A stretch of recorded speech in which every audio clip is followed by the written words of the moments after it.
through.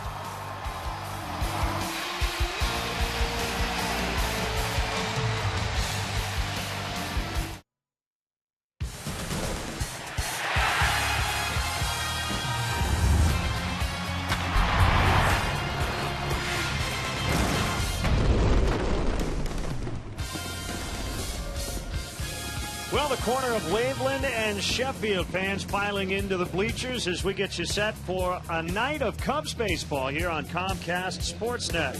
Tonight, the Cubs welcome in the first place Milwaukee Brewers in Game 1 of a 4-game series. Hi again, everyone. Along with Jim DeShays, I'm Len Casper. The Cubs 1-2 on this 7-game homestand. They welcome in the first place Brewers. Let's get into the pitching matchup. Yovani Gallardo, a lot of experience and success in this ballpark. Same goes for Jake Arrieta. Yeah, two guys with a lot in common, both having very good years, both coming off rough starts, however, both very good here at Wrigley Field. You see Gallardo, his last 6 starts in this ballpark, 4-0 with a 1.86 ERA. Jake Arrieta at home this year doesn't have the wins, just 2 wins, but a .85 ERA for Arrieta here in his home park.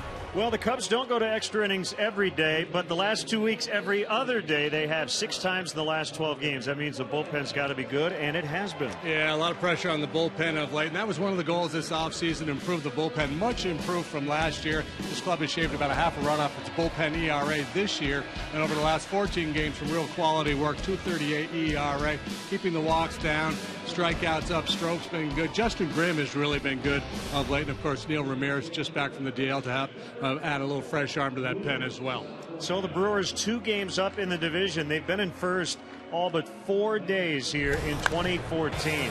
This is game 10 of a 19-game season series. Milwaukee has taken 5 of the first 9. We'll have game 10 and game 1 of this series next.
Is brought to you in part by your Chicago area and Northwest Indiana Lexus dealer, who invites you to test drive a Lexus today. Blue Cross and Blue Shield of Illinois, through it all. AT&T Uverse. Find out what's possible with AT&T. Call 1-800-PIC-ATT. Mobilizing your world. Ford. Check out America's freshest lineup at your local Ford store or at localfordstores.com. And by Southwest Airlines. Find our fares online, only at southwest.com. Brewers and Cubs. We see this team a lot, and we'll see them a lot here down the stretch. 10 more games to go. In this season series, the Cubs have a 17-30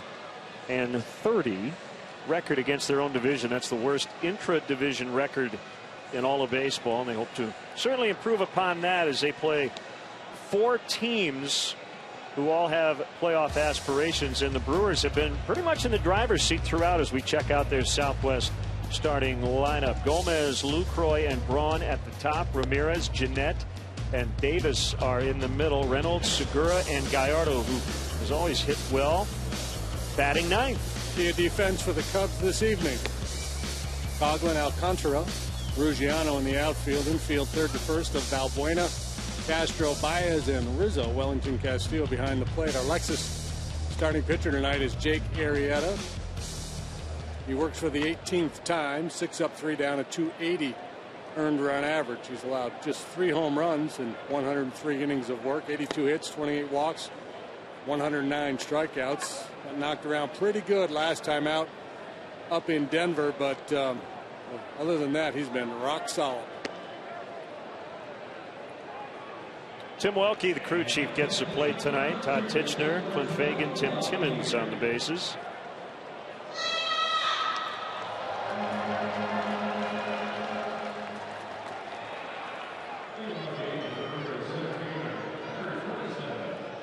A lot of all-stars in this lineup, including Gomez. Very dynamic guy. He's the only player currently in baseball with at least 15 homers and 25 steals. Yeah, it's a very deep, very talented lineup that the Brewers have. Not that anybody's just having a monster year, but just about everybody on their club, everybody in their lineup anyway, performing at a high level, above average. Gomez with that speed power combination, a very dangerous leadoff man. 1 ball, no strikes. Arrieta coming back, and it's 2-0. I'd love to be able to chalk up his last start as just a blip on the radar, and it was at Coors Field. And he gave up a career high 13 hits, tied a career high with 9 runs allowed. That ended a stretch of 10 straight quality starts. Skosh low there. Tim Welke, the home plate umpire, didn't like it enough, and we've got to come all the way back here on Gomez.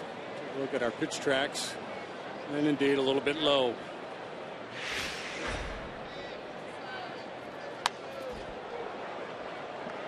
Not going to see many leadoff guys green-lighted on 3-0.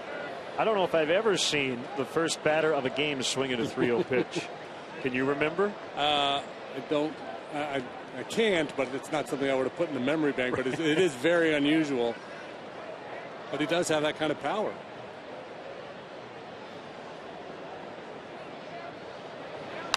And it's not a bad play when you think about it. You start a ball game, you figure that pitcher's going to groove one on 3-0 to the first batter. And he got a healthy cut at this elevated slider. Yeah, it's just a matter of trust.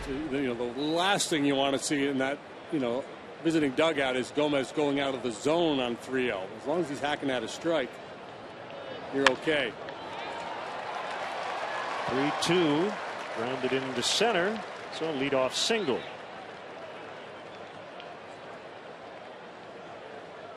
That'll bring up Jonathan Lucroy, a guy you said the other day should be in that MVP discussion, and I would agree with you. He was a starting catcher for the National League in the All-Star game. He was voted in on the player vote. Yadier Molina wasn't available, so he got the start, and he had 2 hits, 2 doubles, 2 RBIs. Yeah, hitting for a high average among the league leaders in that category. You saw the on-base percentage quite high. He's an outstanding defensive catcher.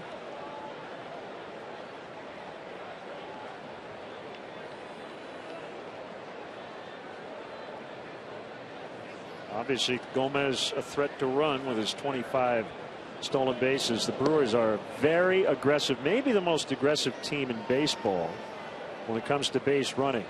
They ran into a bunch of outs yesterday against the Dodgers, but Ron Renicky says I'm going to keep the pedal to the metal on that front.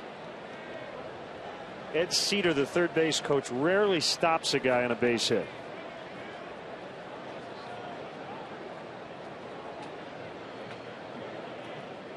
There he goes. Strike called. The throw safe. Number 26 for Gomez.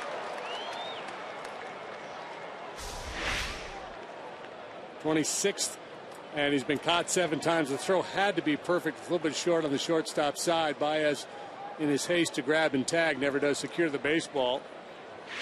Gomez doing his job as the leadoff man, reaches with a single, steals second in a scoring position now for LaCroix.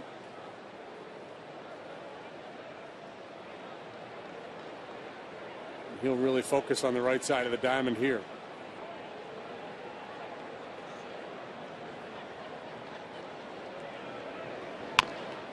Chop to third. Gomez. Wow, how about that? That a little stare down between Valbuena and Gomez, who was not going to give ground. He's having fun with Luis. Yeah. Well, if LaCroix wanted to go to the right side, he couldn't do it with that pitch in on his hands. And Gomez dancing out second base, trying to draw a throw from Valbuena.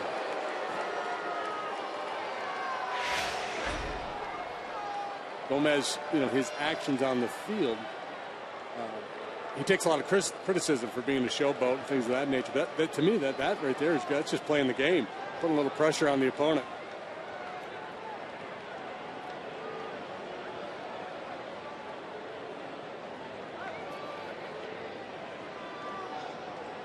Ryan Braun announced to a chorus of boo birds here at Wrigley Field. Nothing new. He has done a ton of damage against the Cubs, not only this year, but in his career. .349 lifetime. That's not the main reason he's getting booed. Suspended for the final 65 games for a PED violation last year.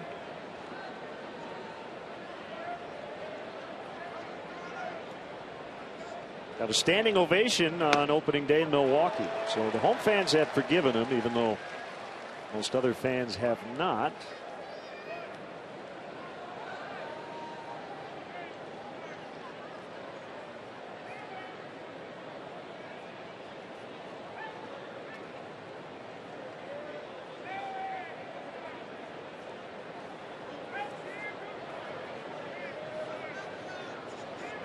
Kick the pitch inside as he checked his swing. 2-1. We may have some rain later.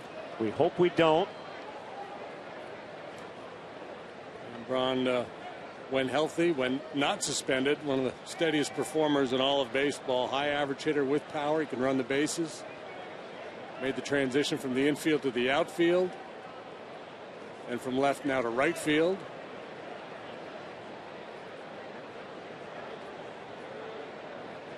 The 2-1, a swing and a miss. 2-2.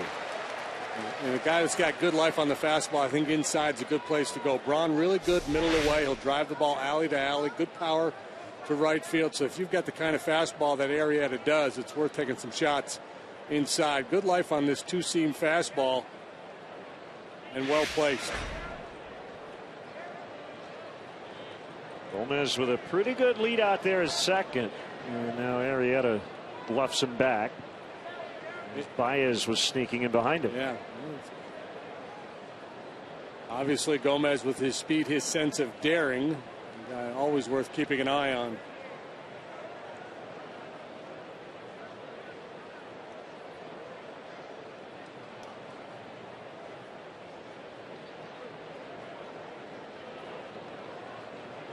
And that started Denver for Arrieta. 5 innings, allowed 13 hits and 9 earned runs. He didn't walk anybody, just catching too much of the plate.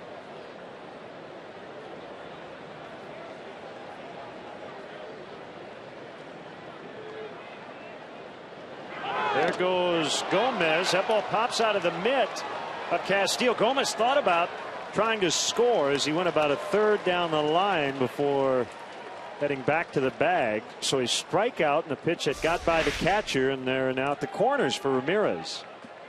Strikeout and a wild pitch.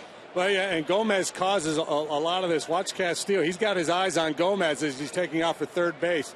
So instead of going out there to block that ball, he's trying to pick it and then make a throw on Gomez. If he just kind of disregards Gomez, blocks the ball, he's going to throw Braun out at first base. And that was a great shot. You could see Wellington's eyes on Gomez heading to third.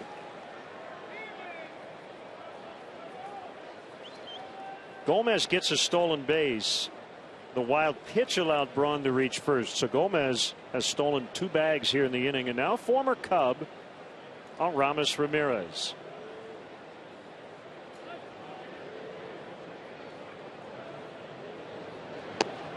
And a strike. He just ended yesterday an 11-game hitting streak during which he went 22 out of 44. That's a .500 batting average. He started the All-Star game at third time he's been an All-Star, twice with the Cubs as well, or included I should say, 2 times as a Cub, once as a Brewer. The 0-1 bounce to third. They'll go around the horn to end the inning. A 5-4-3 double play gets Arrieta out of the first, with the Cubs coming up when we come back.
Depot will donate $100 to JDRF. That great Harry Carey statue greeting fans as they head on into the bleachers.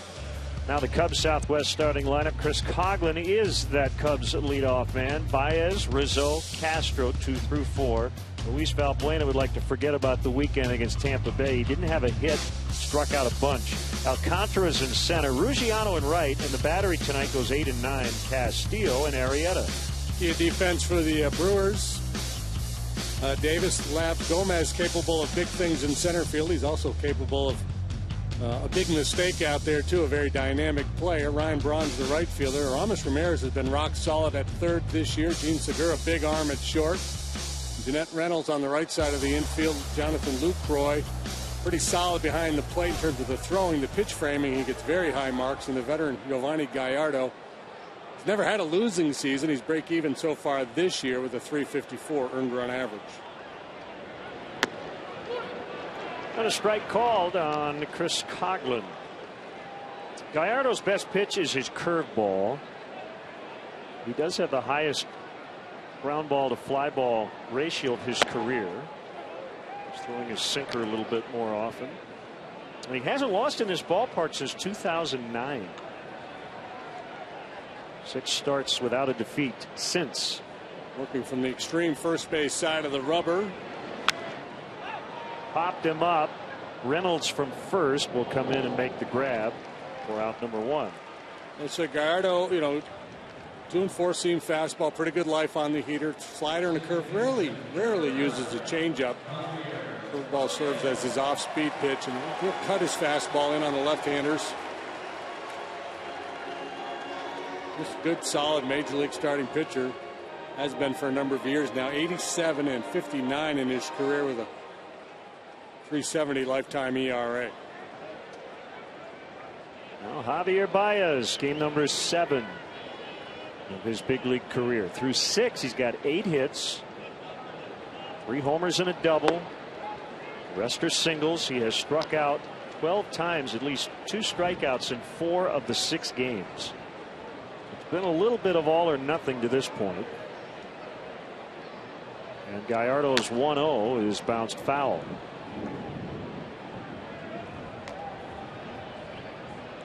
Not that we want to look to next year, JD, because they've got a lot to think about this year, but they've got Matt Garza for a few more years. They've got Kyle Loesch under contract next year. They've got 2 kids they're really excited about. Willie Peralta, who's had a terrific year, and Jimmy Nelson, who will not pitch in this series.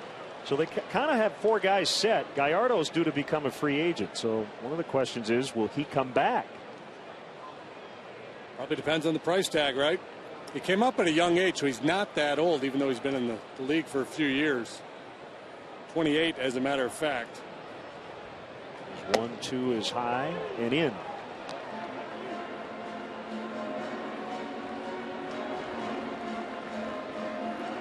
Well, clearly in this series, given what the Brewers have seen in advancing the Cubs, they're going to spend as little time in the strike zone as possible with Baez. Going to try to get him to chase. He bounces to third. Ramirez just got him by less than half a step.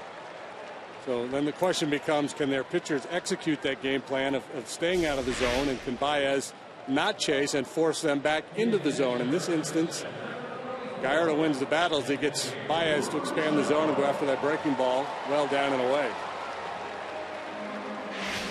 It's the tug of war, and it exists for all hitters, but for a guy like Baez, it's in the extreme right now. Rizzo won the game in the bottom of the 12th. Just tried to get something over a 5-man infield, and did he ever? He hit it into the right field corner for a game winner. Beat Tampa Bay. Salvaged the finale of that series.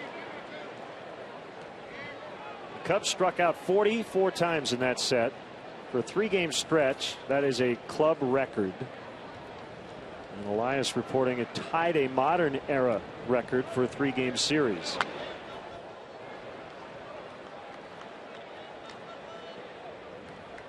Yeah, and 3 walks, I think? Yeah, that sounds 44 right. punch outs, worked 3 walks.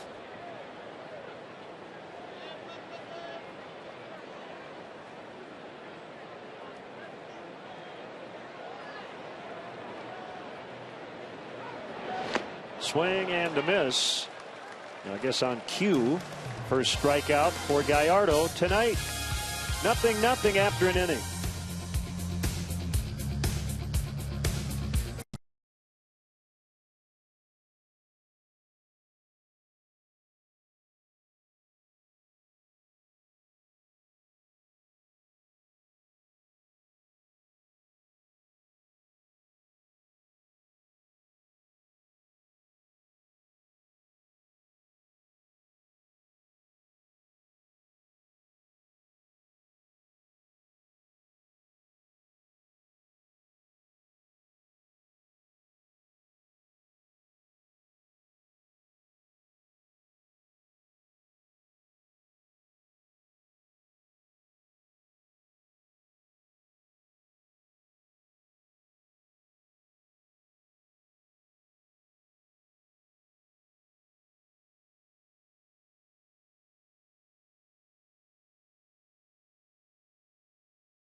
Homestand. Make sure to visit WrigleyField100.com for all the planned festivities.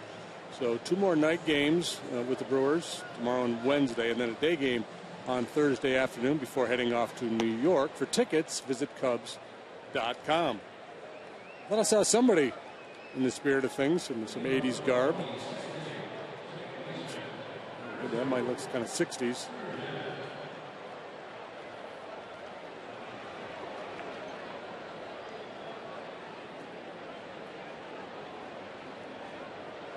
Scooter Gennett.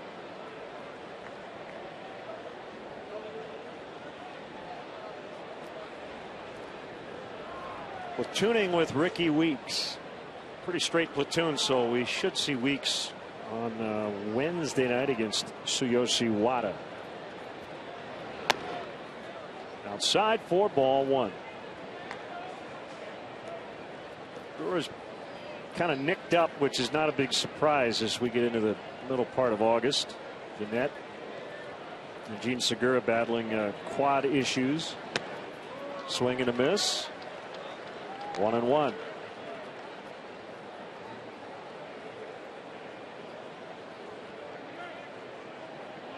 Davis and Reynolds also due here in Milwaukee second.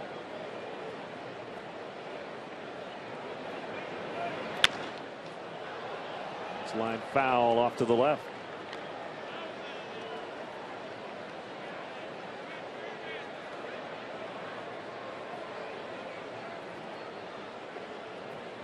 Happy Cub fan right there.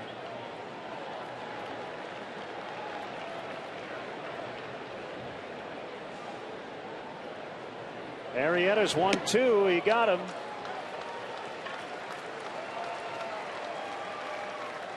This is going to be a fun pitching matchup. Two guys with similar repertoires.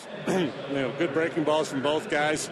Arrieta, that slider curveball combination. You mentioned the curveball of Gallardo. They both have good fastballs. Arrieta with a little more giddy up on his than Giovanni. Both guys know how to execute the game plan.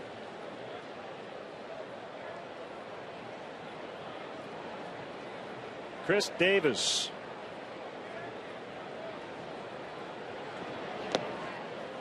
Battling a sore right elbow.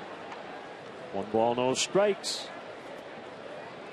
Brewers second in the league in runs scored, second in home runs, second in slugging percentage, trailing the Rockies in all those categories, and the Rockies with that clear advantage at Coors Field. So I guess you could argue that the Brewers are the best offensive team in the league.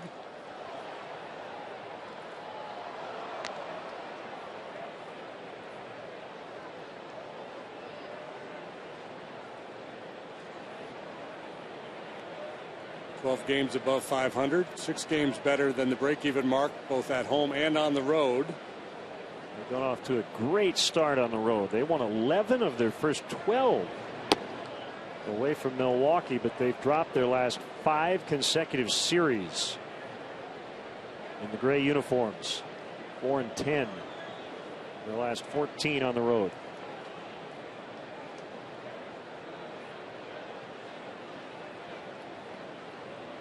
The 2-1 lifted in the air to right. Ruggiano might have room. He does, right behind the bullpen mound.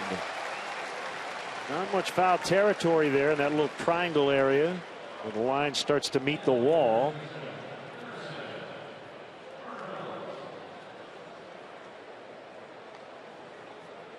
And with 2 outs, it's Reynolds.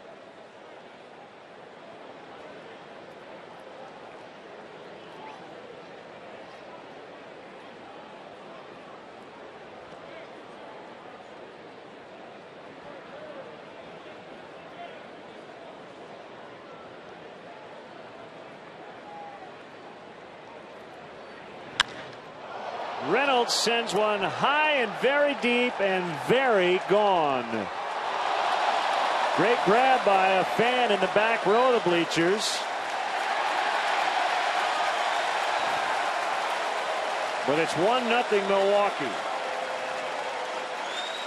Mark Reynolds probably wondering why he's getting cheered at Wrigley Field for hitting a home run, but it was the play of the fan that got everybody excited.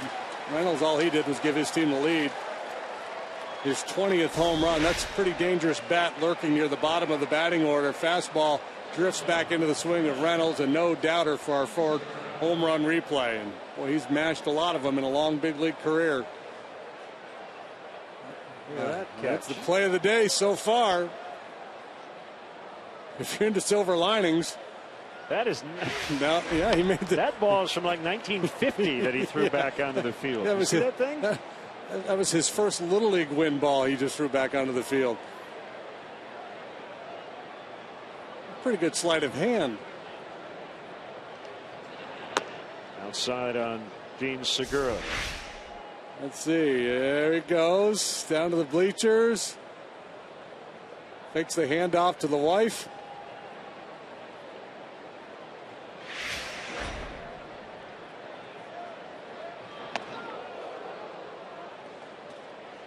He's and happy there's the now. Souvenir. There's the prize. When he finds out later, a member of the Cubs grounds crew has the ball he threw back onto the field appraised for like $500,000. It was the last out made in the 19 whatever World Series. That's the ball from the homer and the Glowman. Line drive to Coughlin to end the inning. Well, Reynolds with a long home run. It's 1-0 Milwaukee early.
We head to the bottom of the second. Luis Valbuena due up this inning. We've seen what he can do on the hot corner, always reliable out there, but at the plate struggling a bit. 0 for 15 right now for Valbuena. Had a chance to talk to him about his struggles, and he said, you know what, I've been on such a roll up to that point. I think I just got ahead of myself and started swinging at pitches that just weren't good, and he said, I really have to get up there and focus on the strike zone. Be patient, and guys, we know how superstitious, of course, hitters can be, and he said, I got a new pair of batting gloves today as well. So he will be wearing those, and hopefully we see a hit from Valbuena in this one. Kelly, thank you. He's on deck as Castro will lead it off.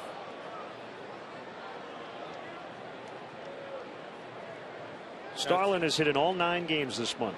He's got good numbers against Gallardo in his career.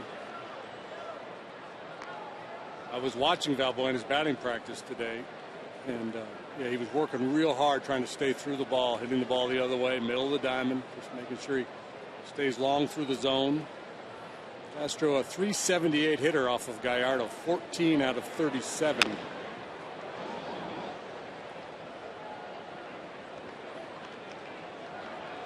The sky is doing funny things. It's actually gotten brighter and almost starting to feel like that night in Cincinnati we had. The lavender sky. Yeah. 2 strikes.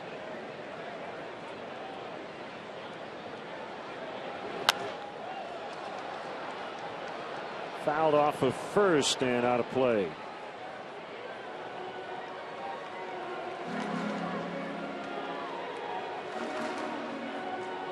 Sometimes those matchup numbers can be hard to put a lot of faith in because not a big enough sample, but that's a lot of at-bats Castro's had off of Gallardo. And a fair bit of success.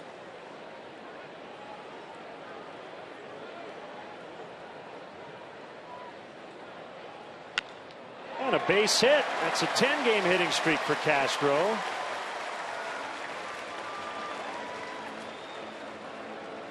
First hit and base runner for the Cubs. Well, trying to bury a breaking ball, and Gallardo just falls off it a little bit, leaves it in the strike zone. And 2-strike breaking balls that stay in the strike zone tend to get hit. Castro had to work a little bit to get it with the legs, but he did. So he continues his good work against Gallardo.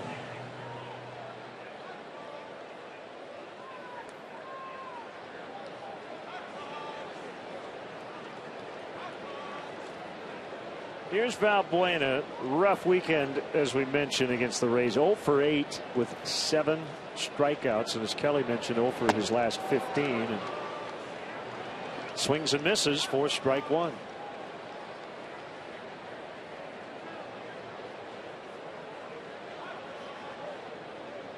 Go through a bad stretch, you start to have some doubts.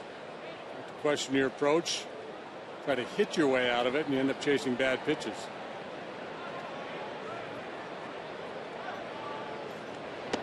Interesting, Lucroy not signaling with his fingers there, a series of taps like a third base coach.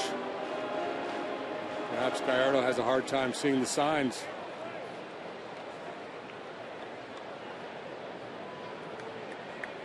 This time he is using. I don't see him go. I think the fingers are a ruse because he did the same thing last time.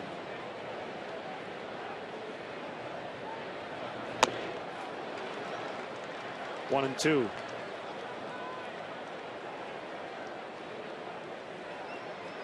Elevated fastballs.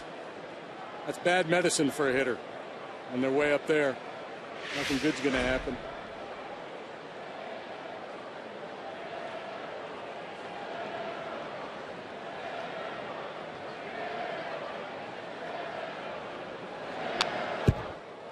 Stays alive. Let's go back to the home run ball again. This you're going to see all over the highlight.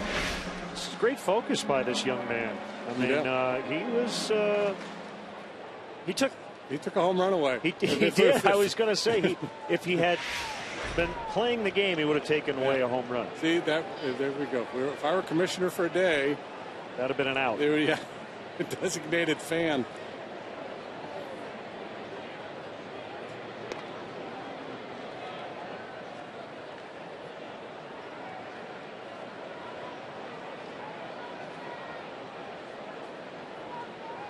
Good news is there's a little concourse, little area right behind where they're sitting. It doesn't drop back all the way to the street. Buena pops it up, and Ramirez will have an easy play for the first out. Yeah, and people, Twitter wondering, okay, nobody at second. Why would the Brewers be so clever in the signs to the pitcher? Yeah, well, a lot of teams have gotten a lot more suspicious. Yeah, there's that, and there's sometimes it's just a vision thing. The guy can't really see the fingers. Continues to give the fingers because he doesn't want. He's trying to decoy what he's doing. Secondly, I could be dead wrong. I mean, this may be something he's given infielders.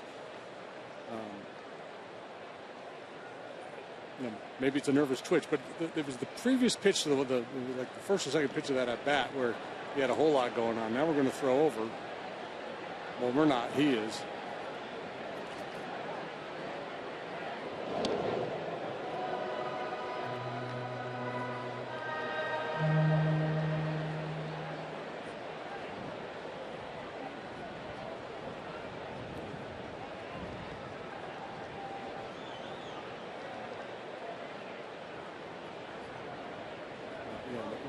He's going to throw over again.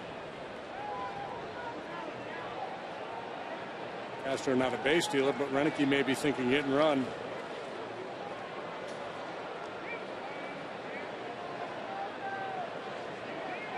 LaCroix this year has thrown out 25%, which is just a little below league average. 6 steals, 2 caught with Gallardo on the mound.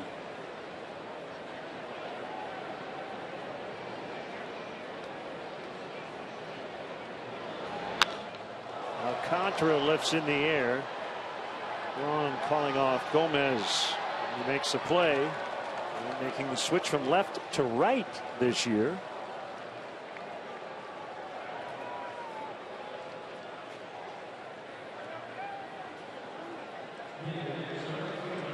So 2 down, and here's Justin Ruggiano, the Cubs right fielder.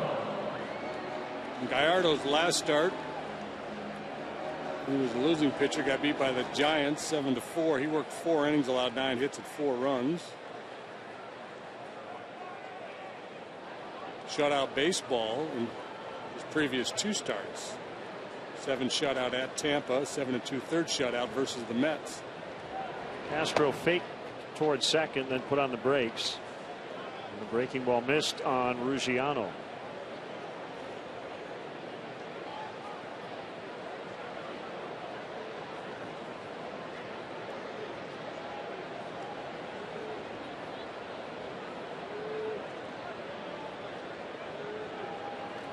This time he goes, swing and a miss. Out, I guess he got him. Here comes Ricky, hang on a second. Jeanette apparently applied the tag in time. Yeah, he's very confident. He sold it for sure. No real argument from Castro.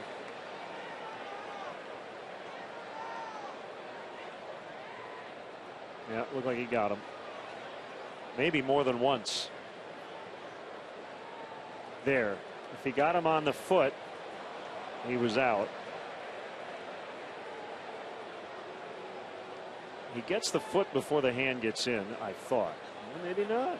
Maybe not. I can't tell. I can't tell if he ever brushed that left foot. I thought he got him on the right leg ultimately. Yeah, he doesn't get the left foot. It's okay, so it's the backside. It's the right leg. We're going to challenge. Down around the knee. It's always a tough call for the umpire because the tag is applied at one end of the body and the base is at the other end of the body. So Ricky's going to challenge. I think he was safe, but I again don't know if there's enough there to overturn. And what a play by Jeanette selling it. I mean, he just kept running off the field. Never broke stride. Never looked to say, well, did I get him or not?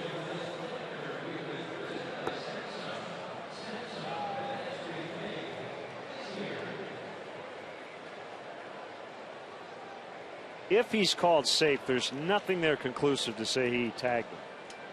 Now the glove there, did it get him on the backside is a question, and I can't tell.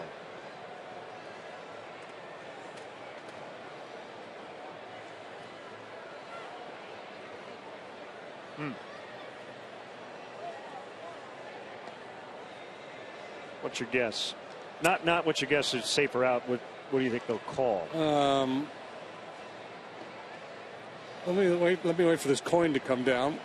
I think the call will stand. All right, That's I'll my go. Guess. Hey, we could have a new betting game. Never thought about that. Another way to wager on sports. I'm going to go with overturned on this one. I'm not. I don't feel good about my chances. But I'm gonna go ahead and take the odds and go with overturned. And I'll make $1.05 from my dollar bet. Because the odds are against me.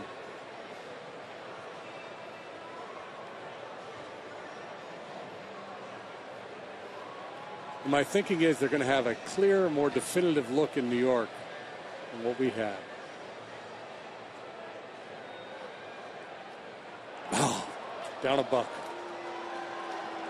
So the call stands. It's 1-0 Milwaukee after 2.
And here in the friendly confines, and coverage begins at 7 only on Comcast Sportsnet. Willie Peralta, Kyle Hendricks. Should be a really fun matchup. I said the call stands. Actually, New York said call confirmed, meaning they saw that he was out.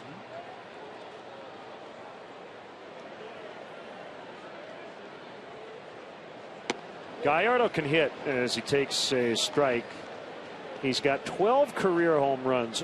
4 came in 2010 when he won the Silver Slugger for the best hitting pitcher in the National League. 0-2.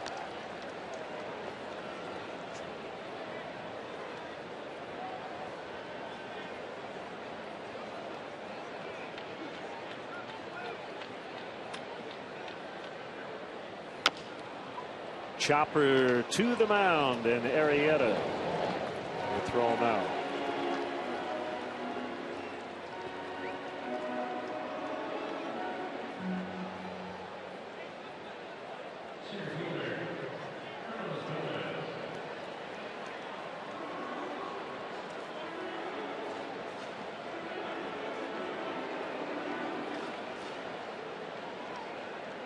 Always have to be mindful of the bunts when Gomez comes up to hit.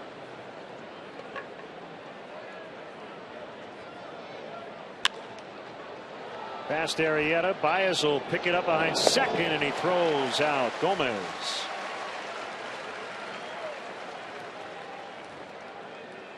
Now Baez has plenty of arm. And you see he's playing him to pull, so he doesn't have too far to go here, but you still have to make a play with a little bit of urgency with Gomez going down the line. Quick transfer from glove to throwing hand, and a nice play.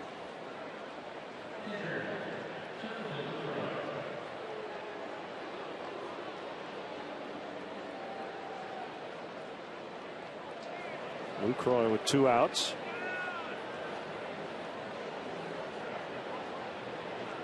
On pace for 52 doubles. He's got 38 on the year. Second in the National League.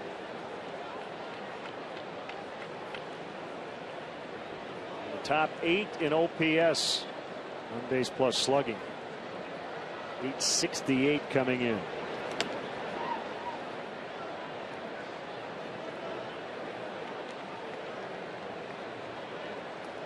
If I could give you Yadier Molina or Jonathan Lucroy to be your everyday catcher, which one would you take? Assuming Molina's healthy. Wow, that's a great question. Probably lean a little bit towards Molina, but probably could be convinced otherwise.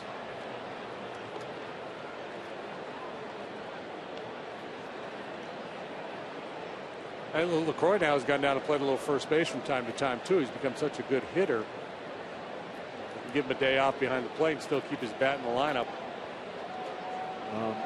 Lucroy's several years younger than Molina. Check the swing as he bounces to Baez. And Arrieta goes 1, 2, 3 for the first time, trailing 1-0 in the third.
3rd. Brewers 1, Cubs nothing. Join us in celebrating a great decade of music during the 80s Rock Night here at Wrigley Field. Brewers in town this Wednesday. First pitch 7:05, and fans who purchase Budweiser bleacher tickets through the Cubs special events page will receive special Cubs Zubas.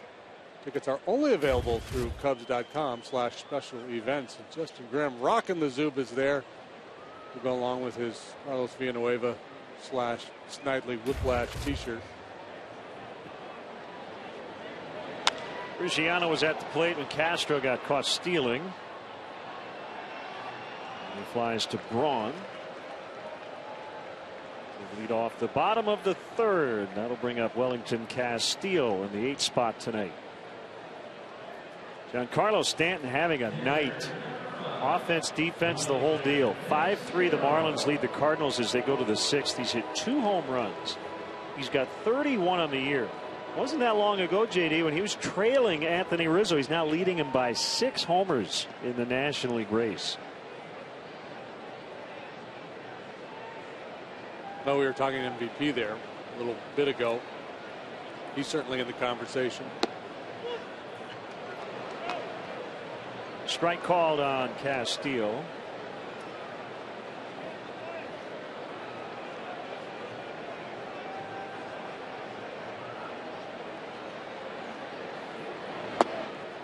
Gallardo grew up in Fort Worth, Texas. He was born in Mexico. He played with and against former Cub James Russell when they were teenagers.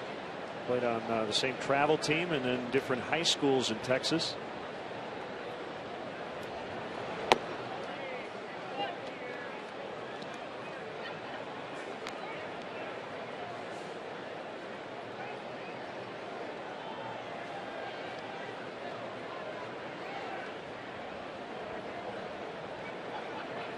Here's a 2-1 offering. It's hit on the ground to Gene Segura at short.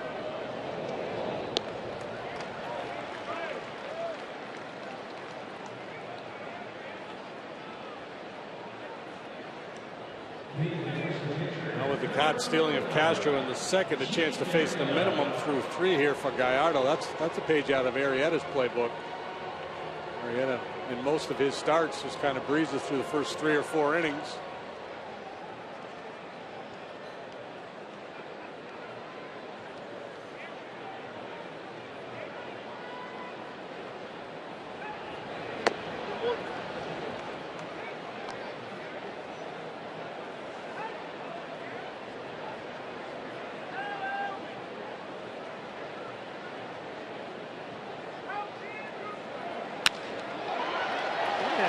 Spoils it with a base hit, his 4th of the year.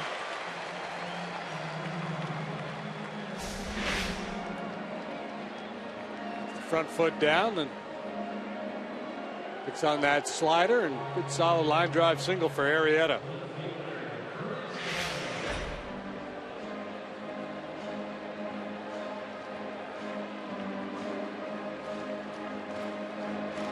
Coghlan for the 2nd time. Field pop out in the 1st inning.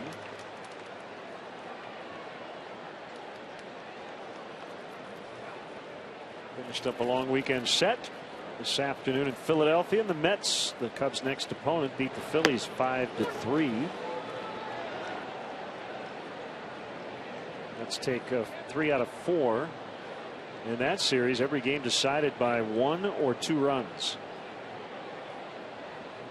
Jonathan Neese got the win. Anthony Recker, big 3-run homer.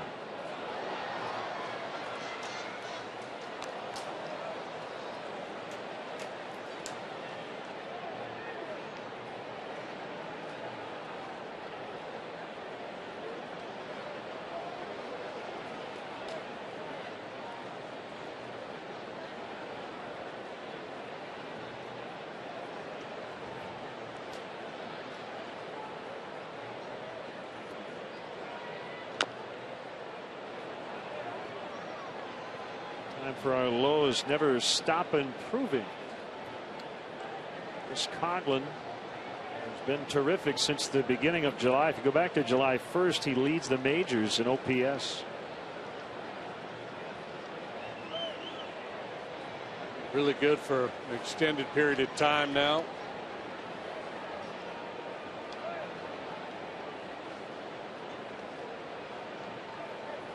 A lot of line drives off the bat of Chris Coughlin for the last month or so.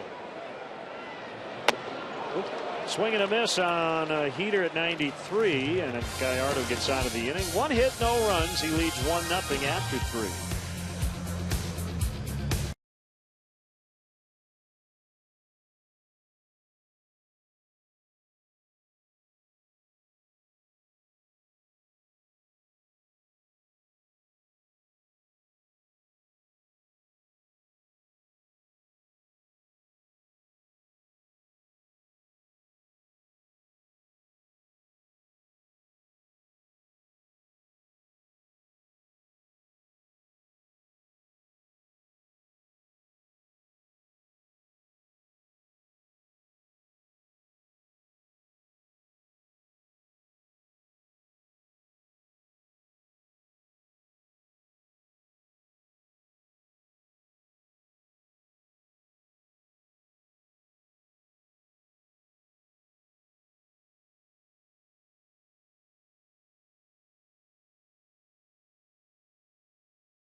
Top of the 4th, they lead 1-0. Time for you to tweet your photo using hashtag NorthsideFanPhoto for a chance to have it appear later in tonight's broadcast, brought to you by AT&T.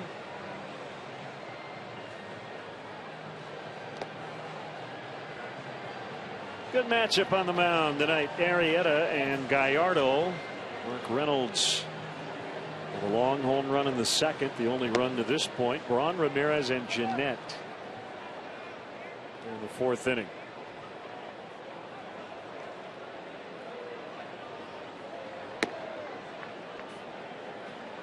Hey, this Thursday, August 14th, the Cubs will wrap up this series with the Brewers at 120 in the first 10,000 in attendance. Get a Cubs Fathead presented by Pepsi and Navy Pier. To purchase tickets, go to Cubs.com.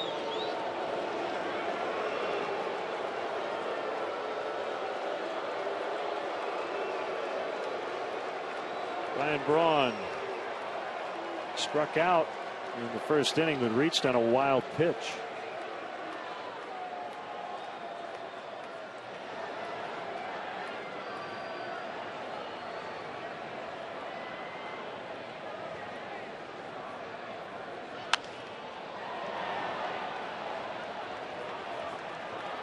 One pitch, one out.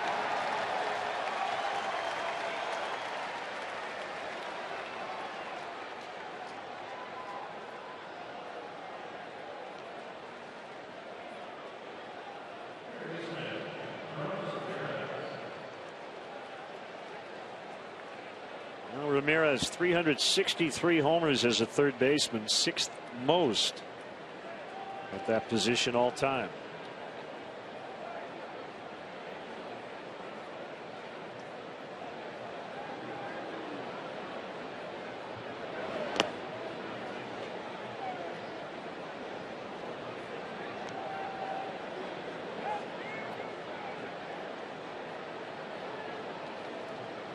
Years with the Cubs, over 1,100 games, 239 homers at 294.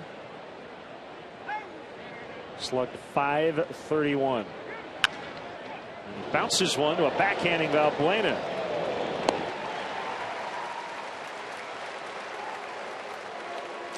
Well, he hit it in Valbuena's direction last time. That was the 5-4-3 double play that got Arrieta out of trouble in the first. This time sharply hit, well picked on the short Short hop. 2 quick outs for Arrieta. Nice play. Keep the feet moving. Come and get it.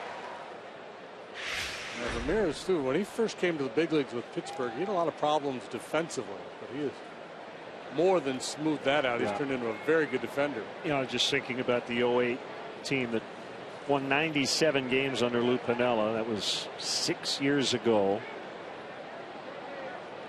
Pitch to Jeanette, swing and a miss. And Giovanni Soto has moved on, obviously, to Texas. Derek Lee retired. Mark DeRosa retired. Ryan Terrio retired. Alfonso Soriano may be done. Jim Edmonds retired. Ted Lilly retired. Ryan Dempster might be done. Carlos Zambrano probably done. Jason Marquis. Rich Harden. The veteran laden crew, Kerry Wood. Carlos Marmol. Bob Howry. It goes fast. Talking with Scott Sanderson this offseason while I was at Cubs convention. And, he told me that there's a 75% turnover rate every 4 years in the big leagues.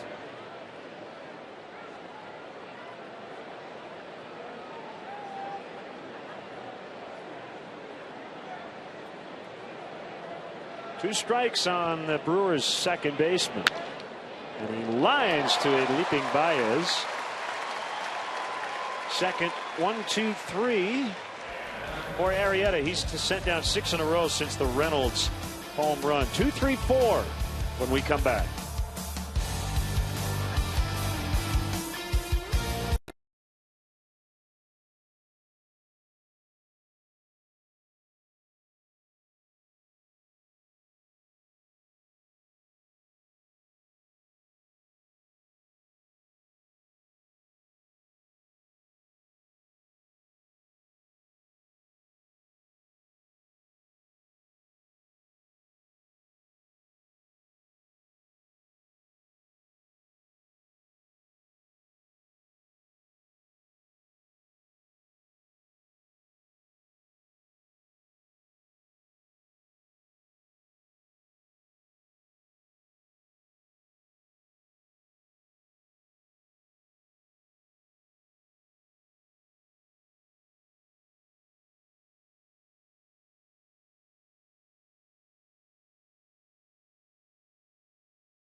Tonight, 20 years of service, has served on the Coast Guard cutter active in Los Angeles, Long Beach, and St. Thomas. Also has served in D.C. at the Coast Guard headquarters and in the Pentagon on the Joint Staff. Great to have him here at Wrigley Field.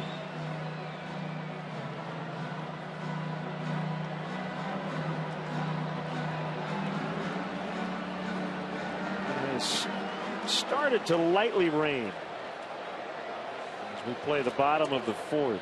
Baez against Gallardo. Here's the pitch. Way high, ball one. Gallardo's been effective with a high fastball here tonight. Got some swings and misses, got some pop-ups. And he's now scrambling for cover as Baez gets it past Ramirez into the left field corner. Davis retrieves. It's a standing double to start the inning.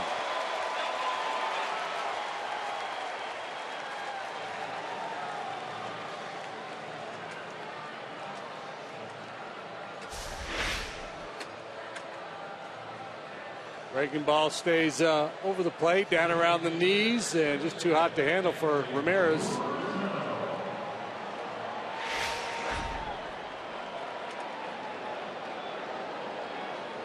Baez, one of those guys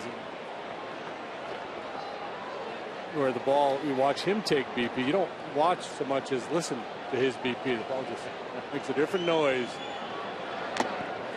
Foul tip for a strike on Rizzo.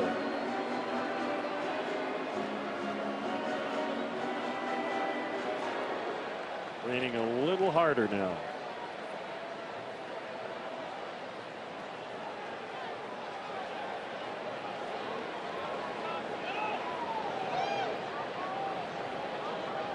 Segura right behind the bag at second, so Baez has to shorten up his lead a little bit. Swing and a miss on a curve. 0-2.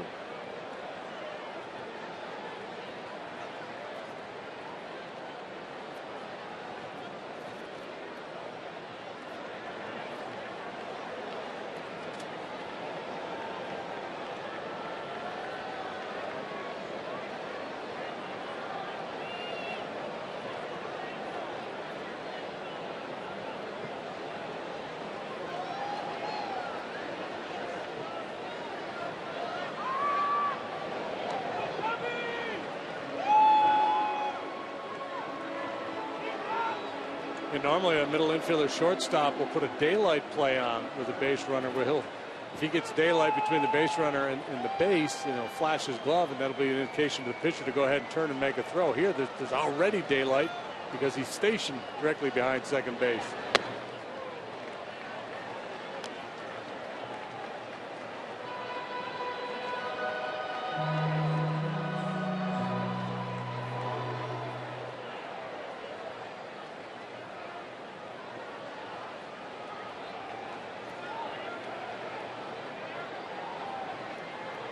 No wind whatsoever. Rain coming straight down, and that ball is lined just foul.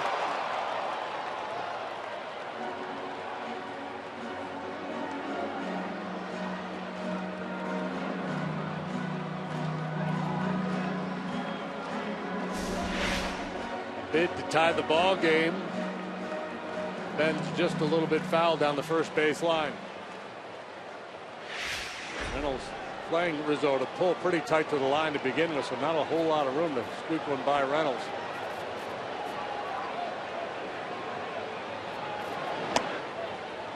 Outside, 2-2. Really coming down now.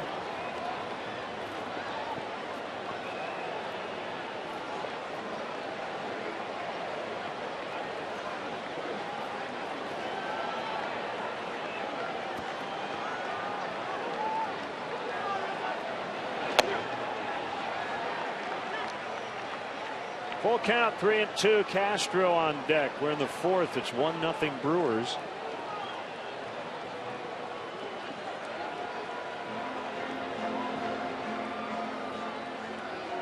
And I think what Tim Welke wants to know is how long is this going to last? If this is 5 or 10 minutes, we can play through it. But if it's another half hour, he might ask for the tarp. Well, that's good news. Even though I don't know what they said.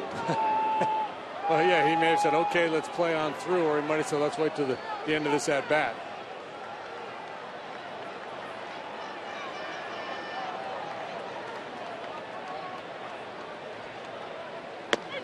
Called strike 3, and Anthony knew it.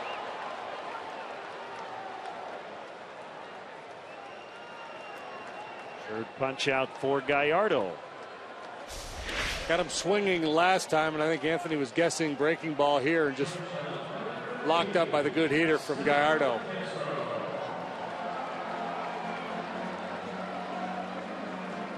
Rain has already lightened up just a tad in the last 45 seconds or so.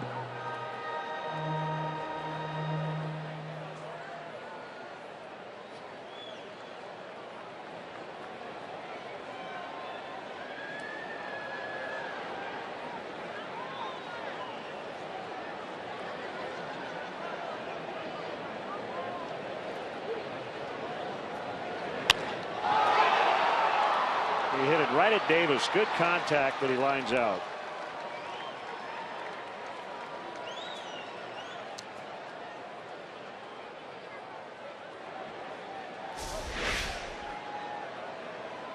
Fastball up a little bit.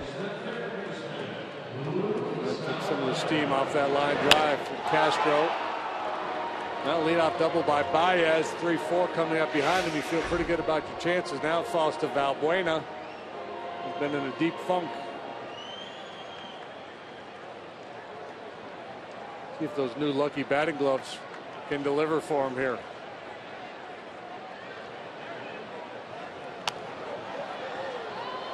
Foul back our way. All right, it looks like the Brewers have decided to throw a lot of fastballs up out of the zone to Valbuena. That was the MO in that first AB, and that's the way it starts here.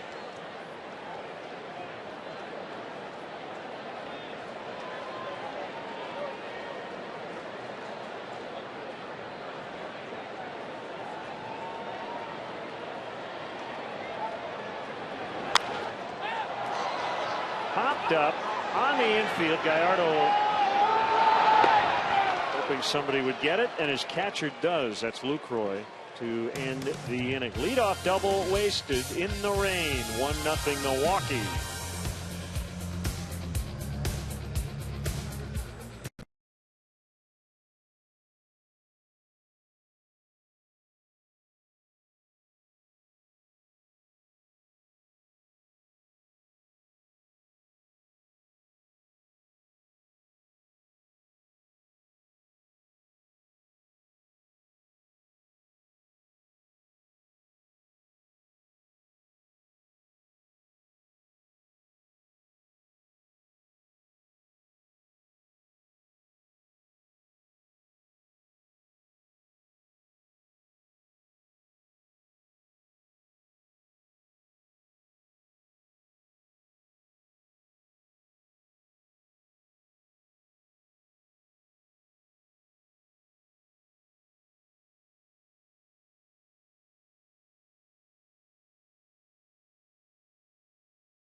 Central presented by AT CHN U-Burst. Bears prepare for Thursday's preseason battle with the Jaguars, and we'll have clubhouse reaction from tonight's showdown against Milwaukee. See all that and more on Sportsnet Central tonight after Cubs postgame live only on Comcast Sportsnet.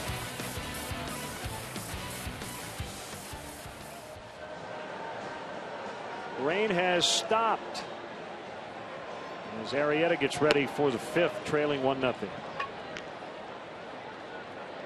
In trouble in the first. He got a big double play to get out of it, and then got ambushed with a 2-out solo home run by Mark Reynolds in the second. Since then, he's not allowed a base run.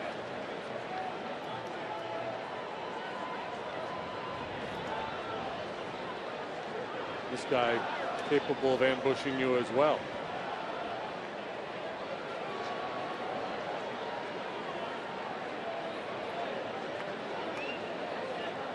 Davis hit his first home run on July 23rd of last year. Since then, he's got 30. Only Giancarlo Stanton and Justin Upton have hit more in that span among National League outfielders.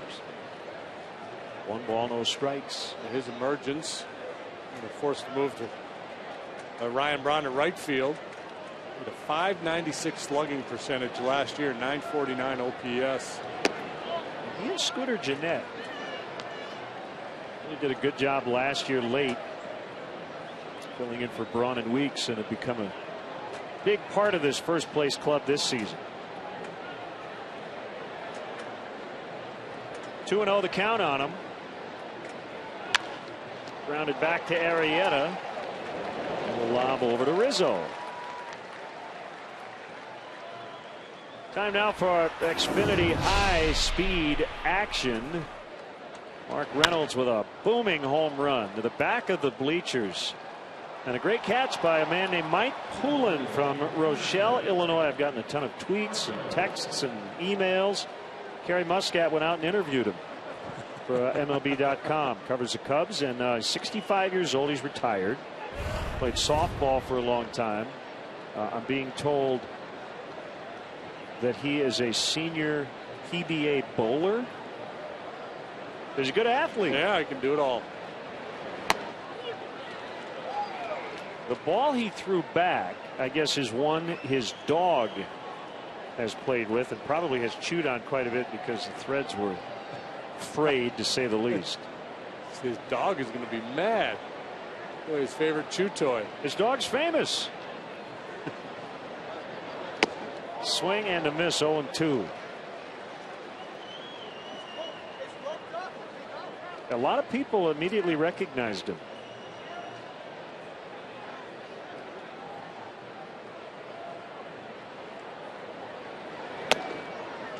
One and two.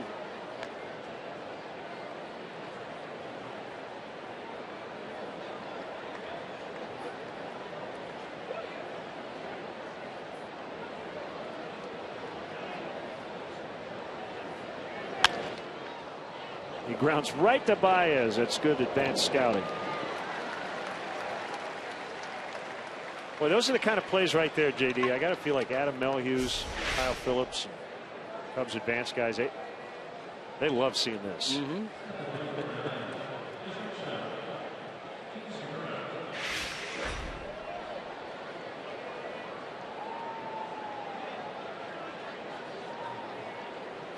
And that's one too, that if you have pitchers that give you pushback against the shift, you show them that video. Right.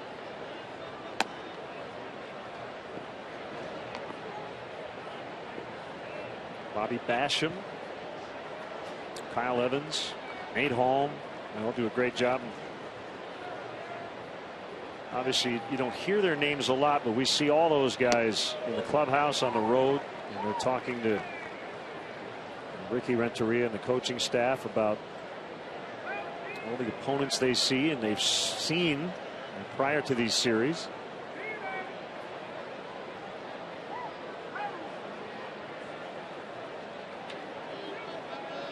Right, because managers want a lot of data. They want macro and they want micro. You can get all the data, you can look back to the guy's last 300 at bats and see where he hit the ball.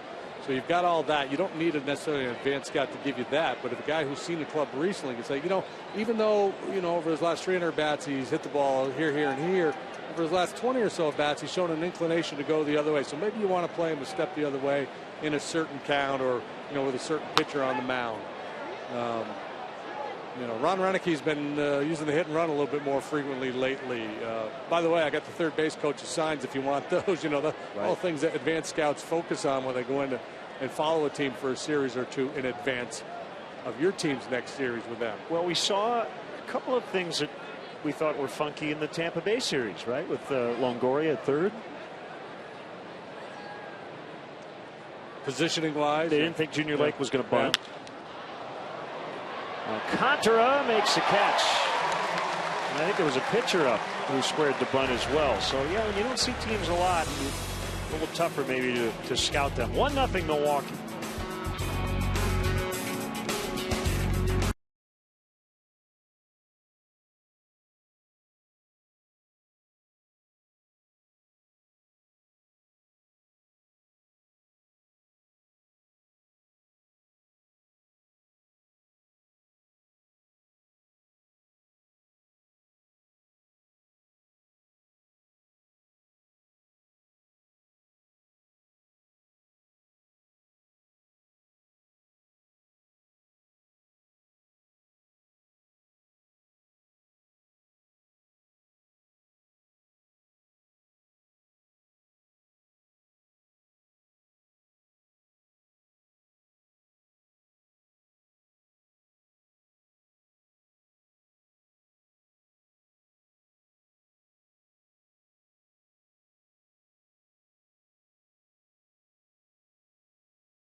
There's Mendy Alcantara. Will lead off. Cubs trailing by a run on Mark Reynolds' home run.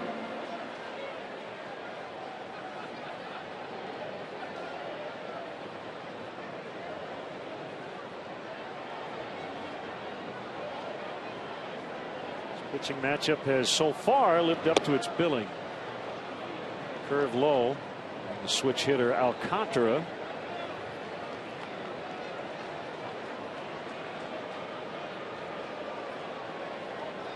Another 19-inning game yesterday.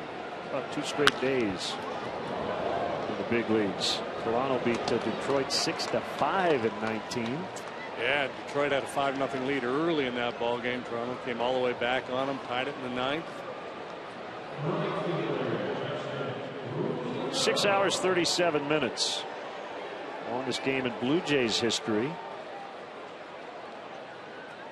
Angels beat the Red Sox Saturday night in 19 innings.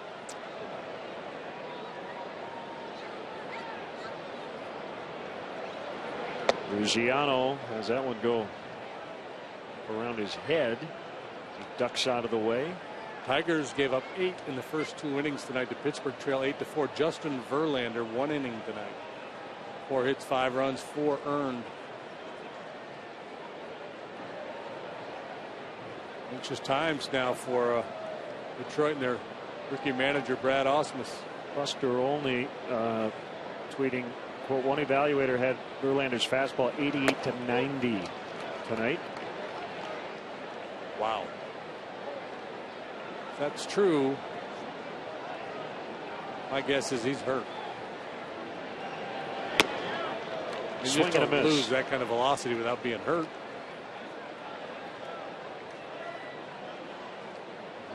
Let's see. I know his velocity's been down this year, but that's. They're calling it right shoulder soreness. He's any left. So yeah.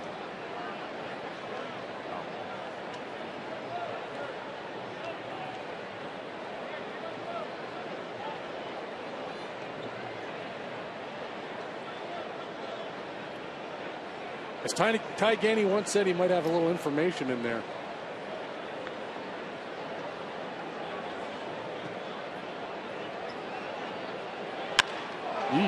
Line to left for a base hit.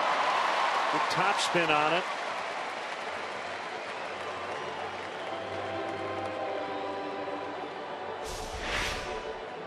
This ball whacked. And it should have been whacked. Trying to go down and away, drifted right over the middle of the plate.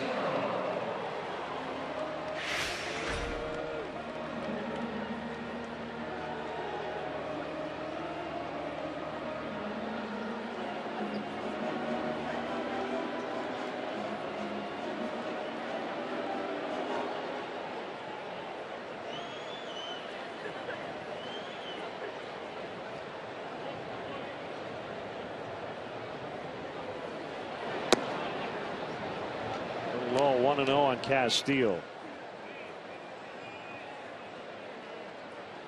Was it Roy Halladay last year? There were a lot of questions, and he kind of, Yeah, you know, everything's fine, and then okay. you finally find out there's something going on. I think,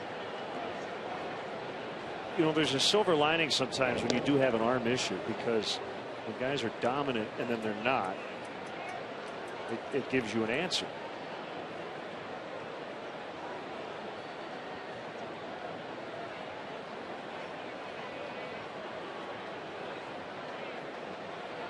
So if we get any updates on Verlander, we'll certainly let you know. But so far, a sore shoulder, what we've heard. Yeah, it could be something significant, maybe just a little tendonitis or something. Right. Shut it down for a couple of starts, and it proved to be the best thing for him. Royals, meantime, came into play today, half a game behind Detroit, and they acquired Josh Willingham from the Minnesota Twins.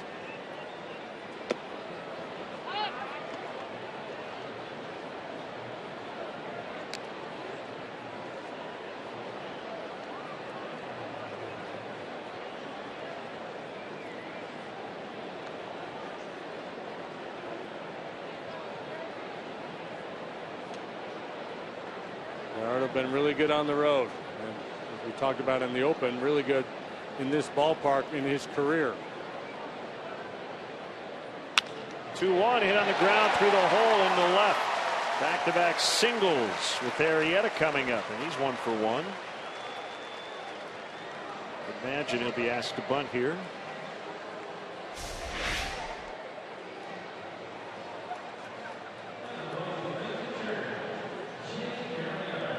Slider didn't have a whole lot going on, and Castillo delivers the second consecutive hit.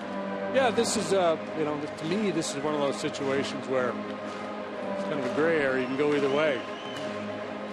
Successful bunt, and then a base hit by Coghlan, and you have a real good chance to score 2. And Arrieta proved that he could handle the bat a little bit last time. So if they're overly aggressive defending this bunt, I would tell Arrieta, show bunt, and if they open up some holes on that infield, pull it back and take a whack at one. He gets a piece of it. It's foul. As Ramirez was coming in hard, and they had Segura over there at third. They're trying to cut down that lead man. Yeah, the old thinking was that the toughest pitch to bunt was a high fastball. And for me, it's not, because the high fastball is when you probably shouldn't even try to bunt. So the breaking ball forces you to change the angle a little bit with the bat. And to me, that's the toughest pitch to get a successful bunt down with.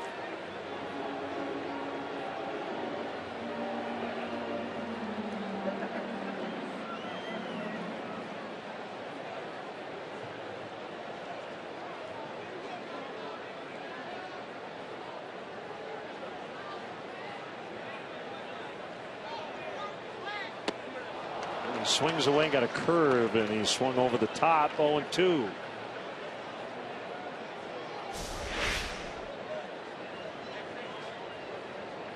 Well, like the idea, just being able to make contact.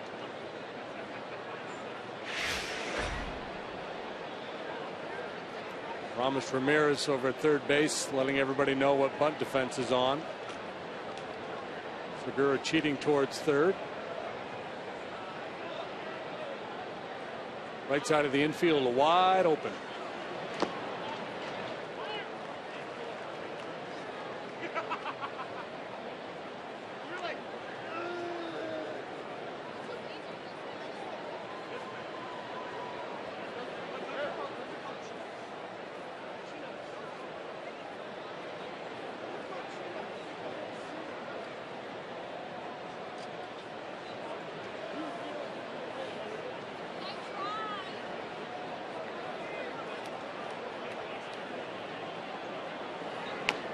Bunted foul for a strikeout.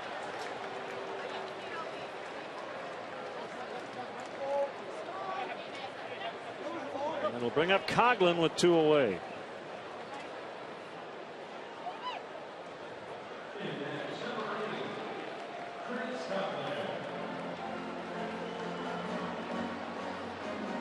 It's interesting that the Brewers really not trying to disguise their intentions at all. Normally when you put the wheel play on, the shortstop stays a little bit closer to second base, get in behind the base runner, kind of slap his glove a little bit deep, and then run to cover third as the third baseman crashes. There in their setup, Segura was cheating well towards third base to begin with, and Jeanette was hanging out holding the runner at second.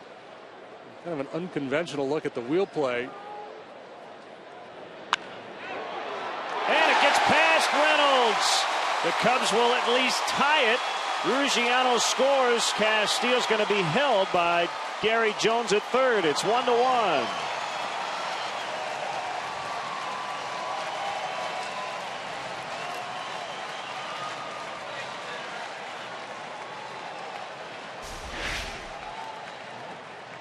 Third hit of the inning. This one sharply hit. A chance to make a play for Reynolds down there at first base. Takes a bit of a tough hop on him. He can't get a piece of it.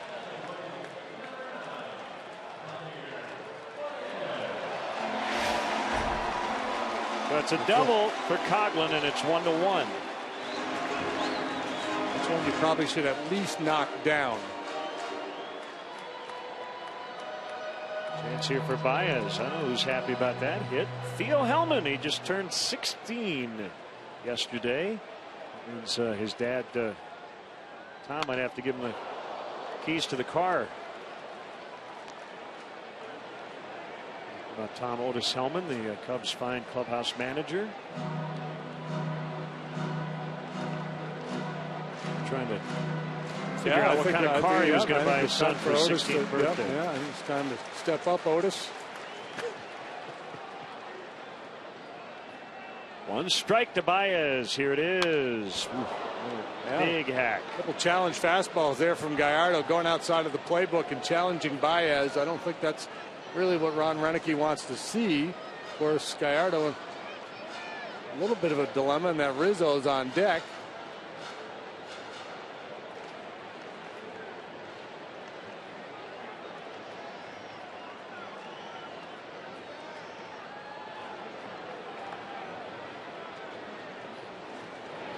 Two is high. 1-2. Cubs have 6 hits to the Brewers 2.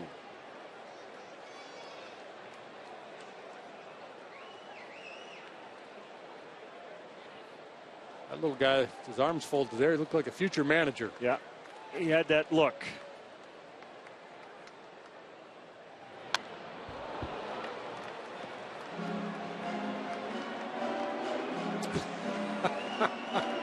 That is a skipper in the making right there.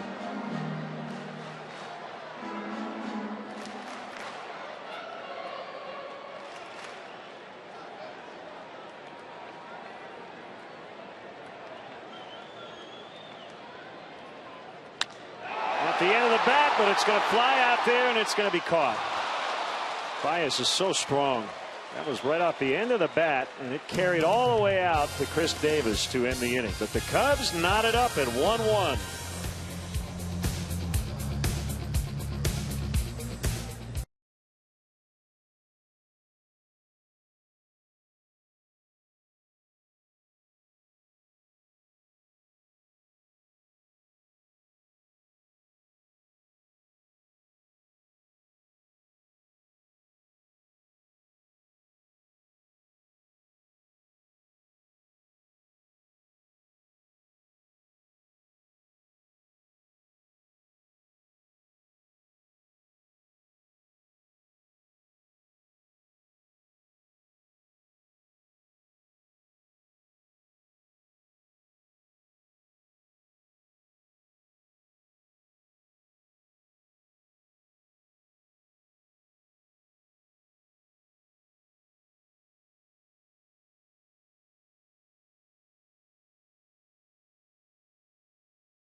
Move to the 6th. Don't miss the first ever Star Wars night on Wednesday, August 20th.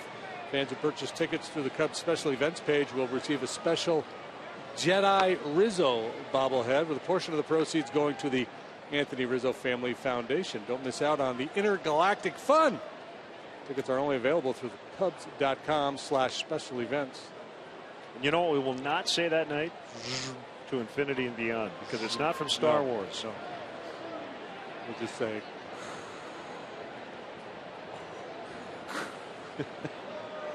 Gallardo to lead off the 6th.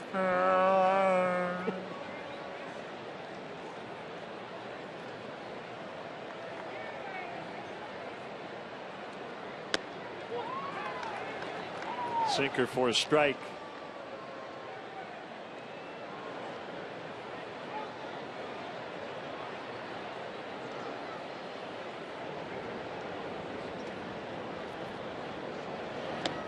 Ooh,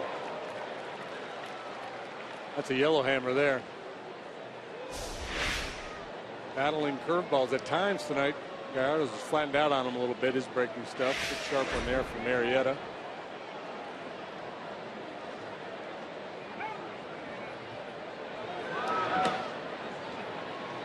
I'm too lazy to do the research. But I'm guessing if you track pitchers in terms of a percentage of their innings that have been 1, 2, 3, Arrieta's got to be near the top of the league, doesn't he? I mean, he has a lot of clean innings. Yeah, I would think so. Slider low. Make it 2-2.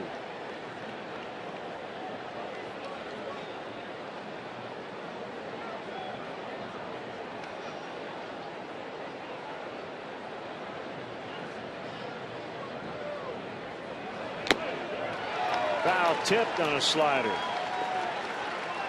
So that is his third strikeout, but his first since the second inning. He haven't had a hit since Reynolds went deep in the second. Nope. Gomez 1 for 2 with 2 steals. Can't do it here. But he's taken away a lot of home runs. 5 last year. Great catches. He won a Gold Glove. First Brewer to win that trophy since Robin Yount in 1982. First Milwaukee outfielder since Sixto Lescano in 1979.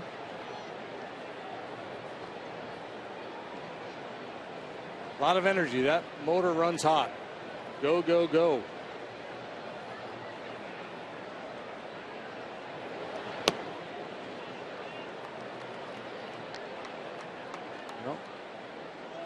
Interesting pitch coming here. We saw Gomez come out of his shoes on a 3-0 fastball leading off the ball game.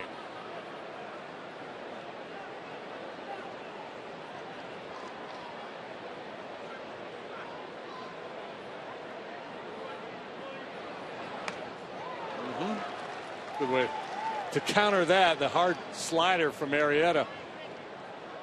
Gomez swinging fastball, but Arrieta counters with a hard slider at 90 miles an hour.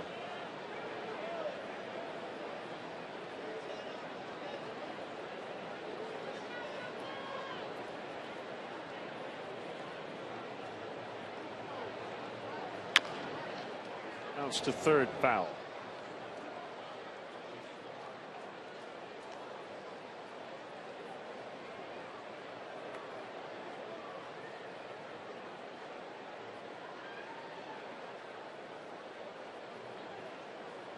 Brewers had won 3 in a row before losing to the Dodgers yesterday. Clayton Kershaw beat him 5-1. Gomez, leading off the bottom of the first, worked a walk off of Kershaw, the first inning walk issued by Kershaw all year. He's pretty good. The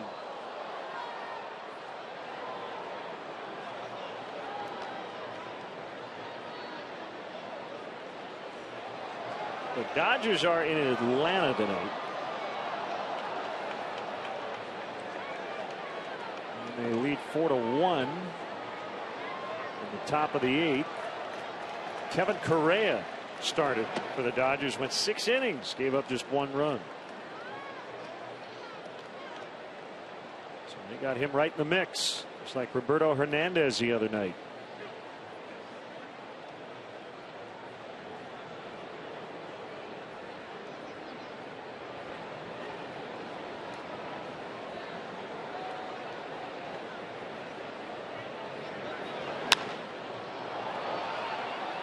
Popped into center field. Alcantara is there, and that's the second out.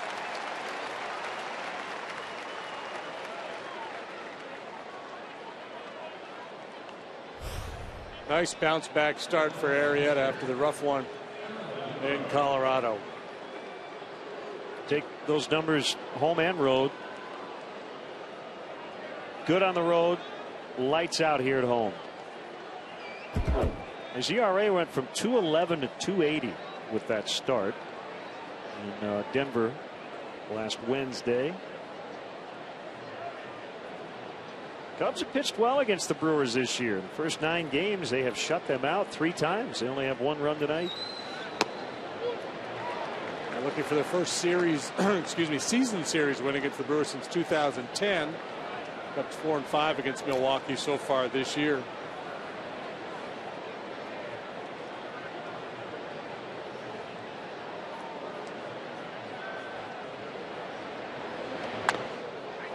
Lucroy is trying to get out of the way. And Arrieta will throw him out as he rolled one about 20 feet in front of home plate. Arrieta has really settled in. 1-1 in the 6th.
To once again present social media night here in the Budweiser bleachers, August 21st at 7:05 as part of the special event ticket. You get an exclusive Cubs social media night T-shirt, access to a pregame event. Raffle prizes include a first pitch before that night's game and autographed memorabilia. Select attendees will be welcomed as part of the social media team to take photos from the field and the press box. Tickets are only available through Cubs.com/special events. Gallardo misses badly. Ball 1 on Anthony Rizzo. Yeah, he's worked effectively up in the zone tonight at times, but he's also airmailed a few, missing badly way up. Comes back, and that time it's low. 2-0. Somewhere in between the first 2 pitches is a pretty good one. Way up, then way down.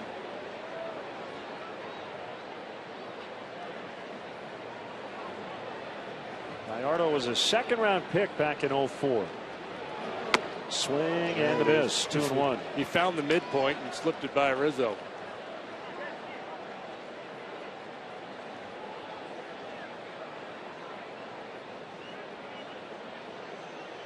Gallardo finishing up a 5-year contract.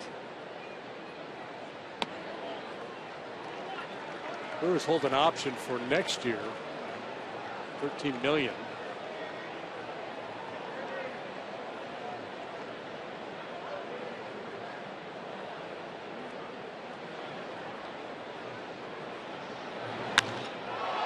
In the air, but it's not going to go anywhere except into the glove of Carlos Gomez. Let's check out the Cubs minor league report. We'll focus on Iowa yesterday. Mike Olt has really heated up. 3rd homer in 2 days. Eric Jokic had a scoreless streak of over 18 innings before allowing a run in the 4th inning. He leads the PCL in strikeouts. Chris Bryant just keeps doing what he does. 98 RBIs putting him in the top 5 in the minor leagues. He has at least a hit and a run in 13 straight games. Good to see Mike Olt back on track down there at AAA. I suspect we'll see him in September. He can make a better showing next time he gets a chance at the big league level. Rock Shoulders, infielder, outfielder with the Daytona Cubs, the Florida State League Player of the Week. 5 games, 6 hits, 3 home runs, 10 walks. He got on in 16 of his 24 plate appearances last week.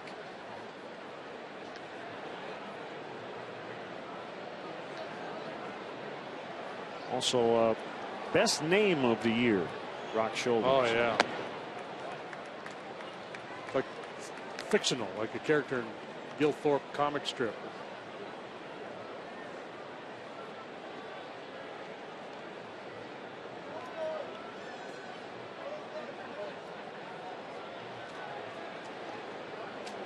Fred Flintstone, like Stoney Curtis and Margrock. Pulled into left. The ball started to dip a little bit. Davis makes a grab. So Castro with a hit in the second, and he's lined out the other 2 times to left. Yeah, Gallardo, not much of a mystery for Castro. He came in with a very high batting average against him. Obviously sees him well.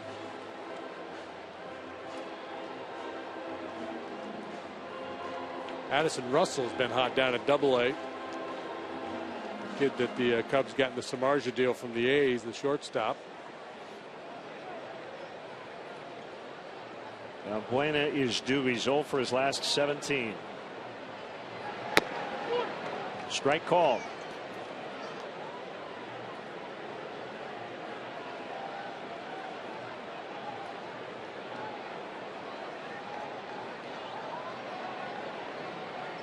His average has dipped under 240. The 0-1, he takes it.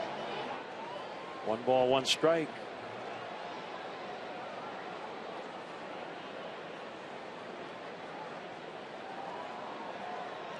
Andrew McCutchen is on the disabled list. When did they decide to do that? Today.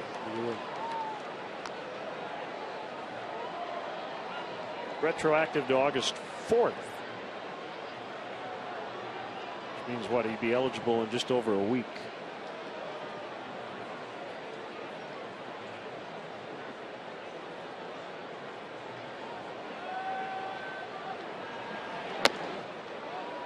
Two and two. His team with a 10-4 lead in the 7th over Detroit. I mentioned Justin Verlander got knocked around and left early with the sore shoulder. So they go to the bottom of the 7th there. Manny Machado had to be helped off the field tonight. What the Orioles are calling a right knee sprain. He will be reevaluated tomorrow. They're hosting the Yankees tonight, leading 4-3. Baltimore has the lead. In the bottom of the 7th, Yankees are in 3rd in the East, 6 games behind the O's. They are 5 up on Toronto.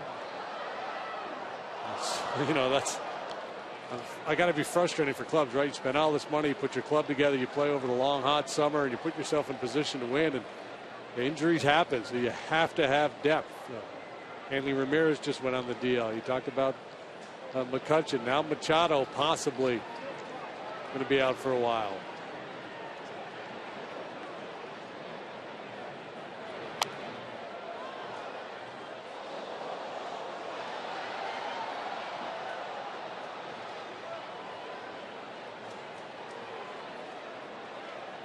Darwin Barney 0 for 1 as a pinch hitter tonight for the Dodgers. They replaced Ramirez over the weekend on their active roster.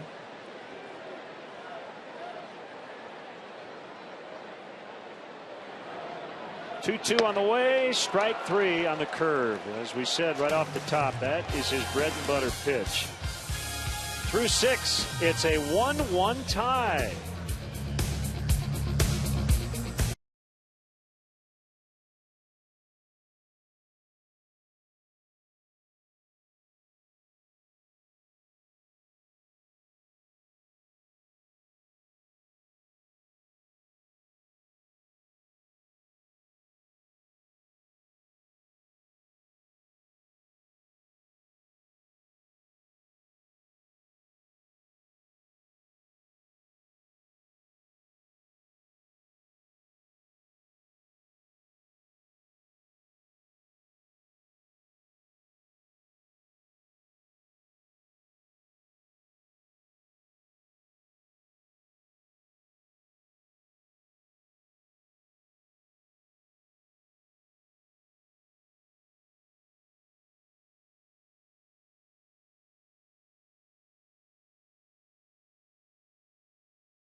Tweet your photo to #NorthsideFanPhoto for a chance to have it appear in an upcoming broadcast brought to you by AT&T. Hall of Famer Fergie Jenkins is with us. We'll conduct the stretch tonight. Always a pleasure to have you here in a pitcher's duel, 1-1. That's a good ball game. Hey, anytime you can keep the score at a minimum, it makes it a better ball game. Jake Arrieta had a stretch that we hadn't seen in a long time. He had back-to-back starts. He was flirting with a no-hitter. The stuff is just off the charts, but it just feels like he's a little more confident now. And I guess it's the horse and the cart, right? It's the confidence leading to success, or vice versa. Well, I think it's knowing what your ability is all about, especially pitching here in Wrigley Field. I mean, you have to have that confidence to knowing you're going to get the hitters out and you're going to keep the score down.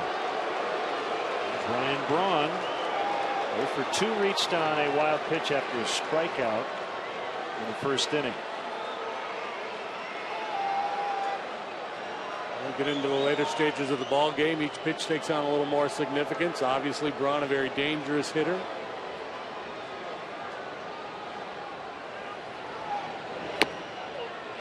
A strike call.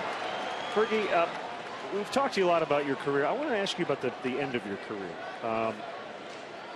And you pitched in relief at times.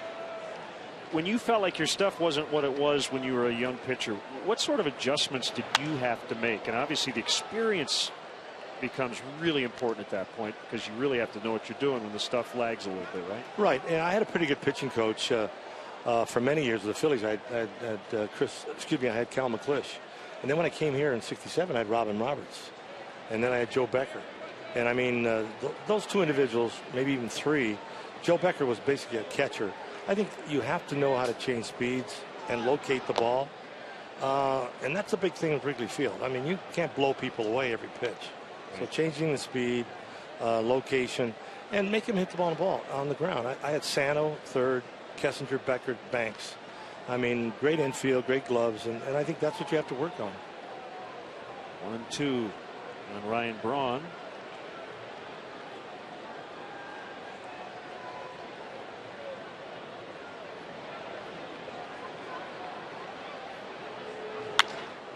Ball lined into center for a base hit. Gary Pressey gave me a CD recently. It was a radio broadcast from 1978.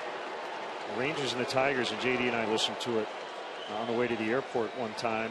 And I think it was, you had 4 consecutive rainouts or something crazy where you sat in Detroit all week. I don't know if you remember this. You actually pitched in relief like the 7th through the 11th innings. Do you remember this was it was a Saturday game? All right, no, I don't remember it. and Ernie Harwell said, we've got a doubleheader tomorrow, and mentioned that the Rangers had swept like 6 straight doubleheaders, and this was April of '78. He said, going back to August of last year, which made me laugh because you guys played doubleheaders, it seemed like every week back then, and we never see them now. No, different scheduling back then, wasn't it? Doubleheader Sunday, day off Monday. Yeah. And that was kind of the rule of thumb. Yeah. And relief pitchers, just the usage was completely different. You didn't see the specialization. No. There was only 5 guys in the bullpen. 4 starters, 5 in the bullpen. And it was called long relief and short relief. You threw 249 innings in '78, 259 innings, and 37 starts in 1979. And your arm is still attached. It still works. After 4,500 innings. Yeah. I have a little bit of arthritis, but other than that, doesn't stop me from fishing or hunting. Did you make it back to Cooperstown? Yes, I did. I went there. Sensational. I mean, 6 beautiful induction speeches. I mean, 3 managers and 3 players, especially 2 pitchers that went 300 games.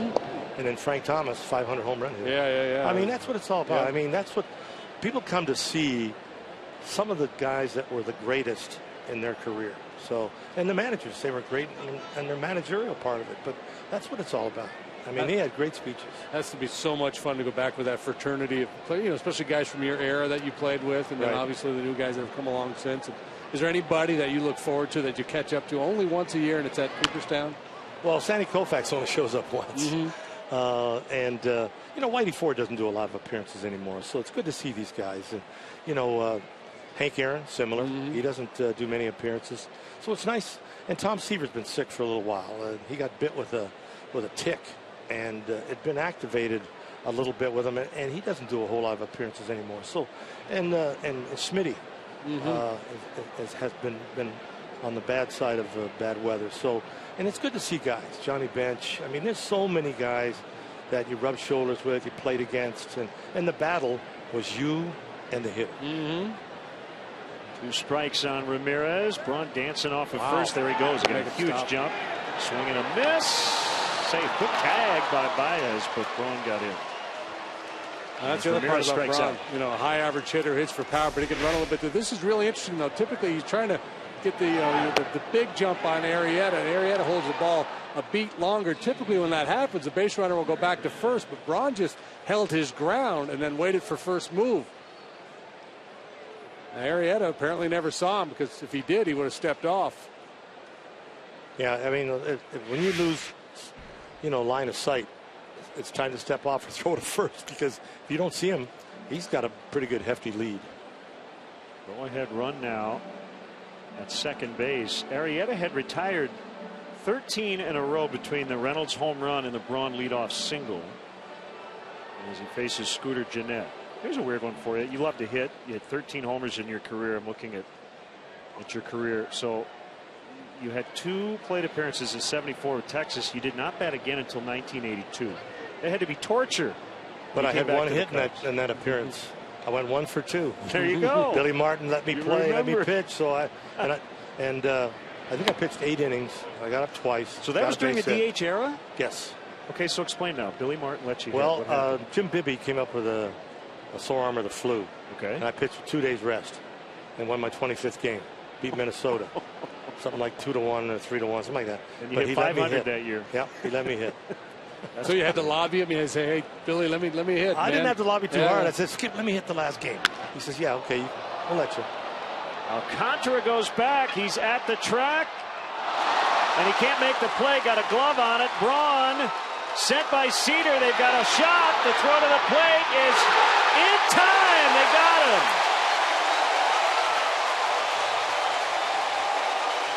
What a relay by Castro. He had time.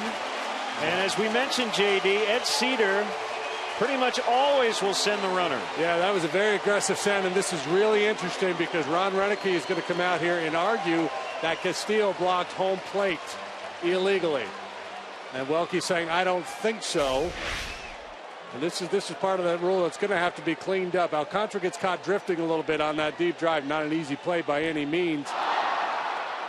Ron's positioned to tag up to get to third base. But Cedar goes ahead and gives him the green light home. So, yeah, they're going to go to replay. And assuming Ron Renicky, did he tag him? But that might be the other argument, too. He might have felt like the tag was a little late. Well, usually the manager in this spot will argue the collision rule, which they can check. He had a lane. Yeah, he did. And then in that process, they can look to see if the tag was in time. Well, yeah, clearly, and again, there's some window in time there where Castillo was blocking his path to home plate, but it was well before Braun was in position to get to home plate, and then he slid inside to catch the ball. So ultimately, Braun did have the lane. So I don't, if they overrule it on that, I would be stunned. Oh, he didn't block the play. No. The question is, then, did he apply the tag before Braun's foot got to the base? Hard to tell there. First foot missed it. Missed the plate. Yeah. Okay, so it looked like they got him out, and it's just going to be about whether he gave him a lane, which we think he did. See his foot jump? Foot jumped over the plate. Yeah. That's a good catch. So Arrieta will take some warm-up tosses. Did Braun tag? I didn't notice. Yeah, he did. He did tag. Okay. Because I think he got a little bit of a late start because he thought Alcantara might catch it. Here we go.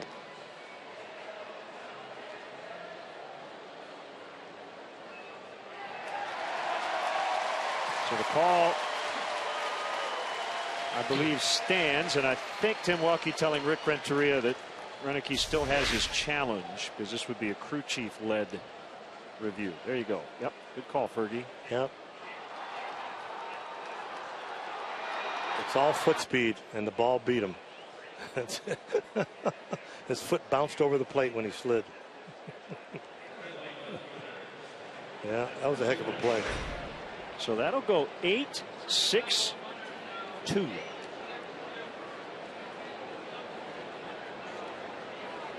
Jeanette gets a double, so he takes over for Braun. And the batter is Chris Davis.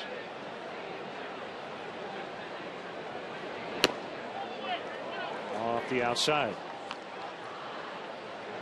You got a friend singing with you, right? No, she's not going to come down. Not going to come down? Robin is standing up there. Come on down, Robin. Come on. Well, tell us who you have with it. I have Robin and Sean. Sean threw out the first pitch. He was the winner of the booth.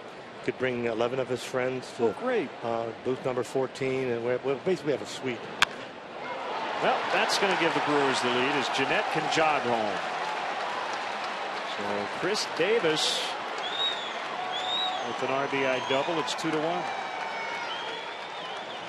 You know what's nice? Over the last 8 or 9 years, we basically have a raffle ticket to win a booth with 11 of your best friends, and I think 7 times women have won it. And Sean won it this year, and he brought some of his friends from Phoenix and some local friends. He's a businessman, so a lot of the people are in the booth at booth 14, and they're having a lot of fun tonight. That's great. And Robin, she goes to Randy Honey's fantasy camps. Oh, really? She's been to 16 of them. Oh, wow. Out of 30-some camps. What position does Robin play? Second baseman. Second base? You play second base? Very nice. But she's one heck of an athlete.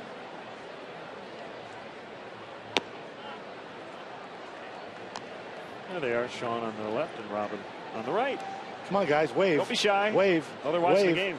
Wave. Hello. Wave. You're on television. Wave. She wants to know what Arrieta's going to throw Mark Reynolds. Slider down and away. Wow, 2 balls. That's a pretty good pitch right there. A situation here where Reynolds strikes out a bunch. He does take his walks, but he's got a base open, so he's not going to give in to Reynolds. Not intentionally, anyway. Moving out over the plate's a mistake.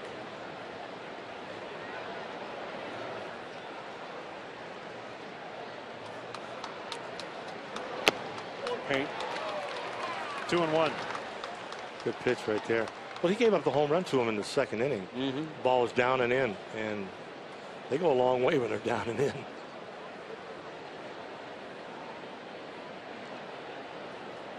Slightly open stance from Reynolds.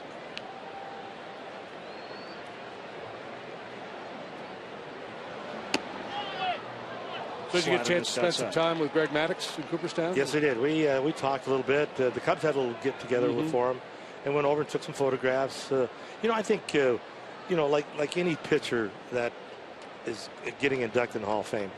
I mean, he wasn't nervous at all. I mean, he's just a cold turkey. Yeah. But good guy. I mean, 350 plus wins. I mean, first ballot. That's what it's all about.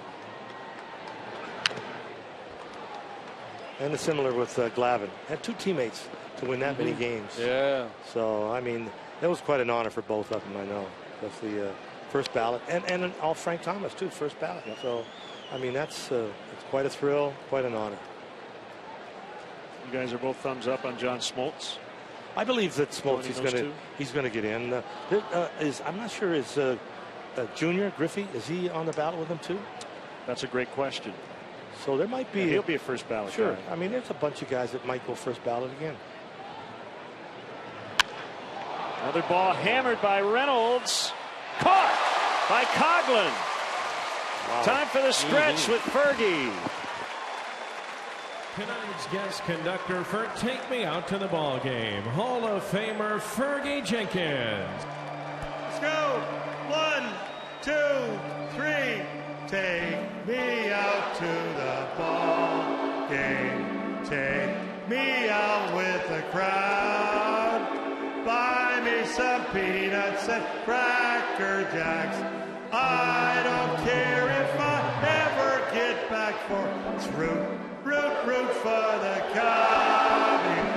If they don't win, it's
the perfect way to enjoy a game here at Wrigley Field. The Cubs offers special ticket packages for groups of 15 or more with exclusive benefit options, including parking and Wrigley Field tours. Call the group sales office. Speak directly with a sales associate at 773-404-4242 or go to Cubs.com/groups.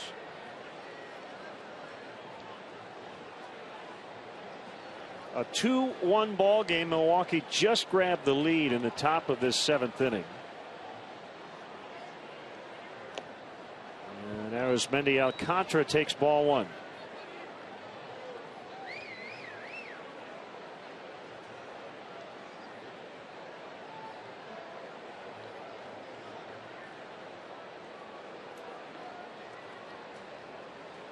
Swing and a miss. Always a pleasure to talk to Fergie Jenkins.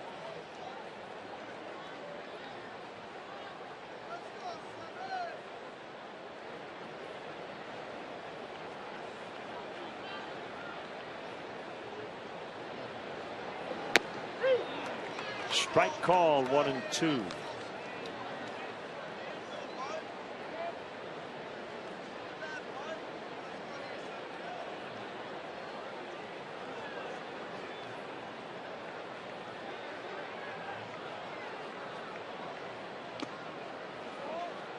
Takes that curve, 2-2.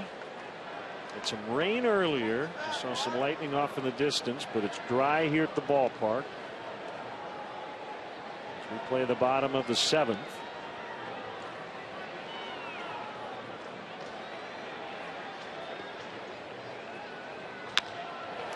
Fly ball well hit out in the left.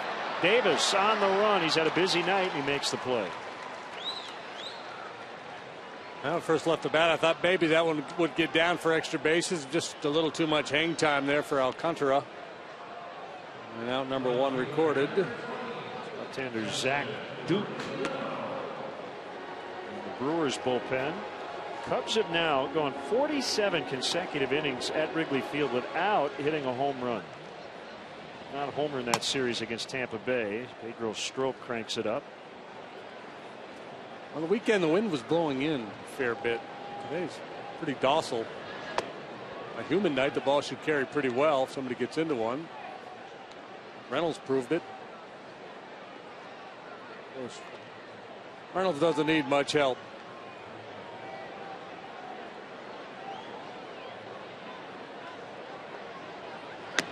Swing and a miss on a slider. It's 1-1 to Ruggiano.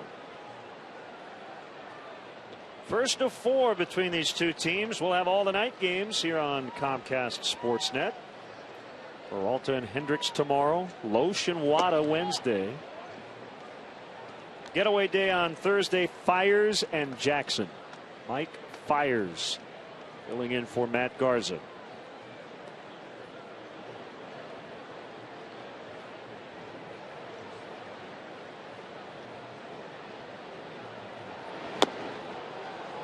Slider, slider, slider.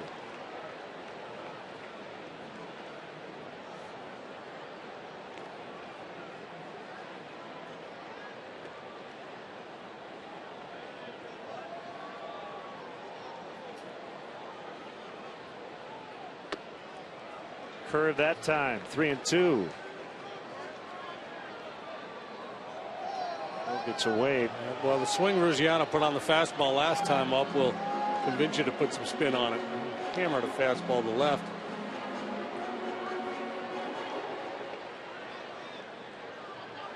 Question Gallardo and LaCroix are asking themselves right now, have they thrown him enough breaking stuff where they could get away with a fastball? Try to jam him with a heater, or do they just go breaking ball again? It was a slider, and he gets a ground ball to third. Ramirez handles the duties. Just 7 errors for Aramis Ramirez this year. Rave reviews for his play at third base. And we talk a lot about what pitch he's going to throw, but in reality, you can throw any number of pitches in any situation if you execute a quality pitch. Good things are going to happen for you.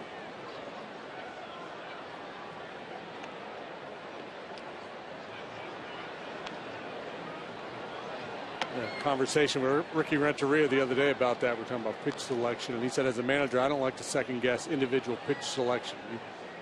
He was kind of saying the same thing I just said. It's about making quality pitches, whatever you decide to throw. Sometimes he'll question, after a ball game, did you use your breaking ball enough? Did you work inside enough? Those types of general questions about a pitcher's approach, but never, the second guess. Man, I can't believe you threw him a fastball in that situation, or I can't believe you threw him a breaking ball.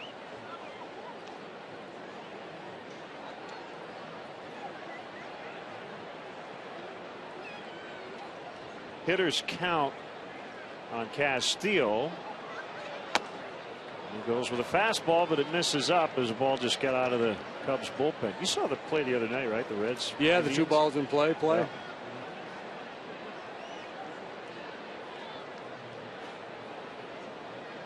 Was it David Murphy who got thrown out? It was. Yes. Yep. He saw the other ball and he got totally confused. Yep. The real ball was in an infielder's hands at the time. They tried to score or tried to get to third base. I don't remember which, but they threw him out. Ball had kicked out of the Reds bullpen out into the field of play. The shallow right center field. And that has a chance of happening here every night or every day. Although normally when a ball gets out of the bullpen here, it ends up right behind home plate. Well, I guess on a wild pitch and a ball gets out of the bullpen, that could be fun. 3-2. Gallardo back in it. Junior Lake on deck for Arrieta. Imagine Jake will stay in if Castillo does not reach. He's at 85 pitches through 7. The 3-2.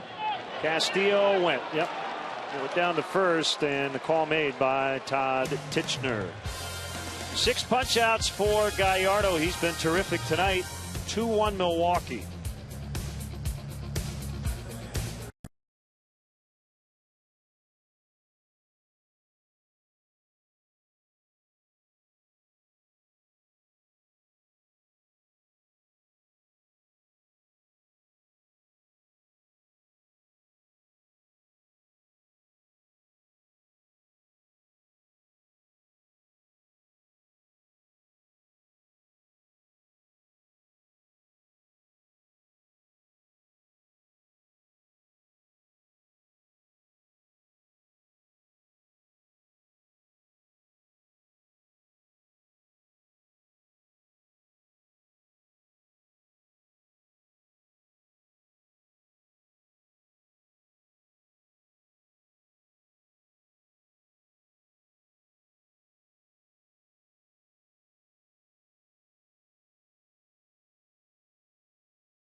And shuttle services on night and weekend games. The remote parking lot is located at 3900 North Rockwell. For details, visit Cubs.com.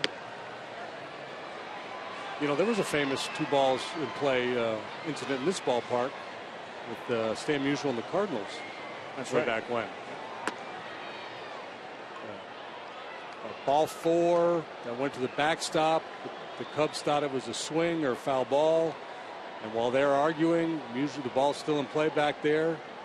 So Musial takes off for second. Alvin Dark was playing third. He runs in and gets the ball from Pat Piper, the field announcer. In the meantime, the home plate umpire put another ball in play to the catcher. So I don't remember all the details, but they're firing the ball around the diamond. And both teams ended up playing the game under protest. Cardinals ultimately won 4-1. June 30th, 1959.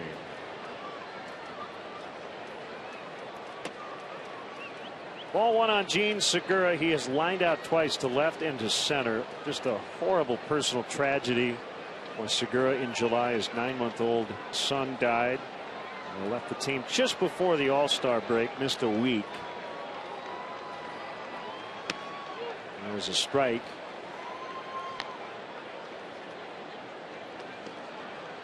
See the numbers for Arrieta. This will be his final inning at most, because his spot due to lead off the bottom of the inning, and the Cubs will be trailing by at least one. Segura, a high average hitter throughout his career, scuffling this year in that regard.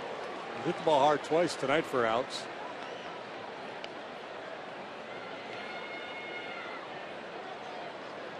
Back in late April at Miller Park, he got hit in the face near his eye as Ryan Braun was swinging the bat in the dugout against the Cubs. It took some stitches as a result. Arrieta quickly over to first to get the toss. Nice throw by Rizzo, right on the bag. It gets Segura. And once Anthony backs up to take the hop, puts a little more heat on Arrieta to make sure he gets over there with the speedy Segura going down the line. Good feed leads him. A step ahead of Segura for out number one. This is how you like it as a pitcher. Put a little pace on it and get it up above the waist. Gallardo done. Lifted for veteran Lyle Overbay, who will pinch hit. Gallardo went 7, gave up 1 run, no walks, 6 strikeouts. So that trend continues for the Cubs offense. Not walking, but striking out.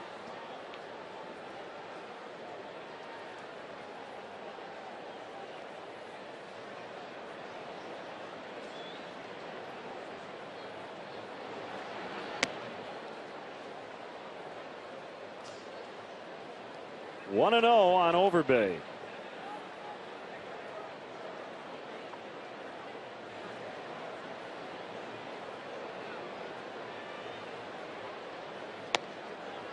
Could have been. So on this homestand, they have the Cubs with 50 strikeouts and 2 walks. Oof. Foul tip. They're second in the league in terms of striking out.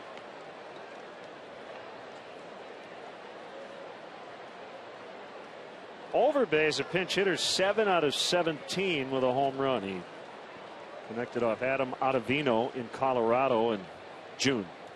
The 2-1 is a strike. It's 2-2. Wind has kicked up a little. Yeah, it sure has. You know, you don't mind strikeouts if they're a byproduct of a patient approach where you're seeing a lot of pitches and you're also drawing walks. But when you're punching out a bunch and not working walks, that generally doesn't work out so well. There's some attention getting lightning going on out over the ballpark. Out yonder.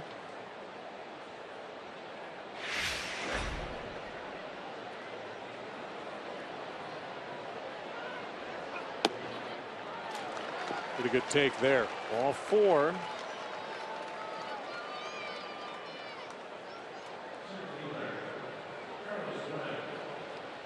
It's the first walk of the ball game for either team.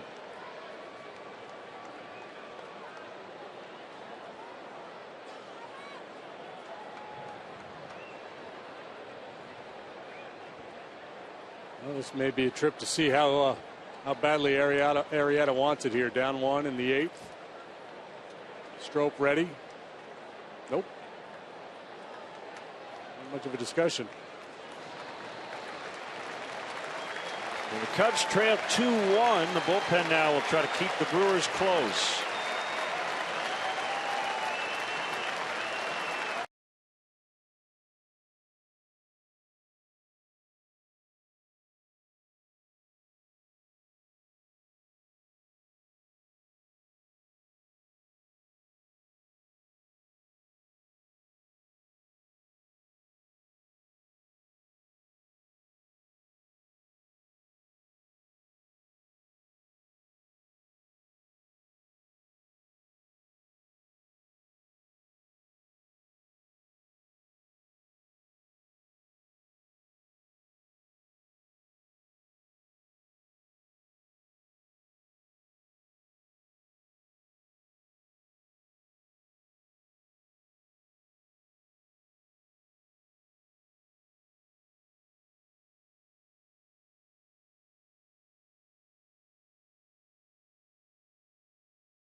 MLB.com at bat on your favorite mobile phone or tablet.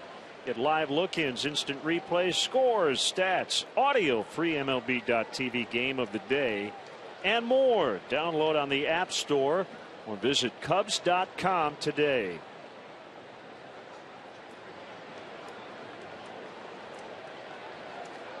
Comes Pedro for the 47th time.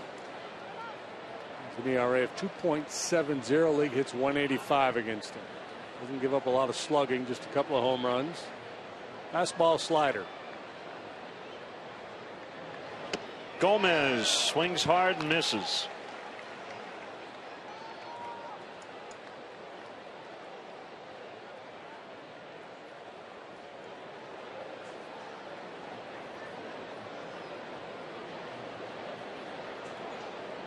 Overbay at first. He just walked against Arrieta. The 0-1. See if they can turn it here. It'll be a tough one with Gomez. They do. They get him by a step and a half, in fact. Castro and Baez teaming up. Stroke does his job. And the Cubs will bat in the bottom of the 8th against the Brewers bullpen.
In the ball game, a lefty who's been used frequently by Ron Renicky. Will Smith 60 times, make it 61 with this appearance. 1-3 with a 3.51 ERA.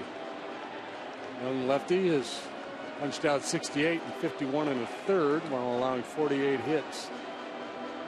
Brewers got him in a trade with the Royals. He was originally a product of the Angels farm system. Fastball, slider, curve. West Newnan, Georgia, was born and raised. Valleca, the pinch hitter, takes ball one. Chris is a very versatile guy. I mentioned the other day he's got an infield glove for all 4 spots: first, second, short, third. He's got an outfielder's mitt, and he's now learning how to catch. To be the third catcher. Working with Mike Borzello. Little bobble by Segura, but he's got time to get Valleca. Well, that could be his key to a prolonged stay in the major leagues. You know, Valleca's had big league time each of the last couple of years, 2 or 3 years at least, but not a significant amount of time. But he's a good defender, can play around the field, a versatile guy, kind of a low maintenance big leaguer. You know, he knows his role, and if he can handle the tools of ignorance, that would be a big plus for him.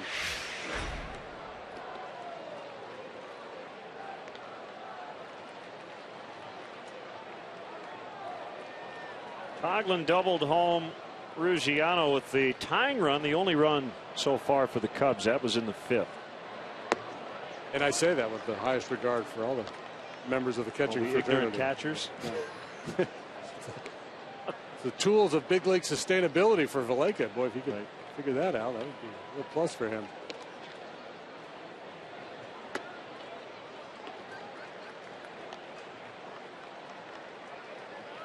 In reality, in many cases, the catcher's among the smartest guys on the team.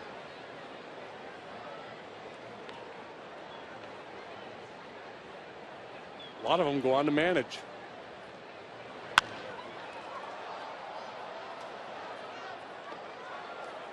More catchers managing in the big leagues now than any other position. See how I'm getting back into favor with the backstops out there? Grimm and Rondon are up in the bullpen with Lester Strode watching.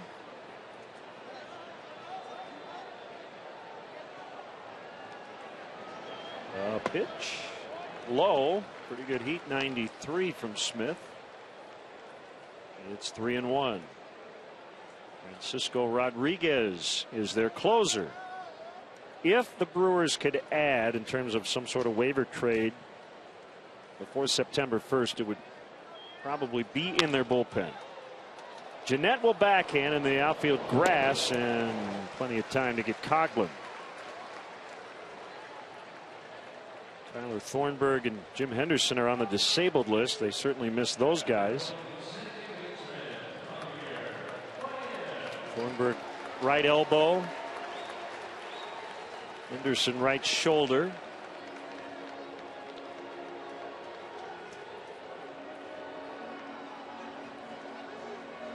Here's Baez in a one-run ball game.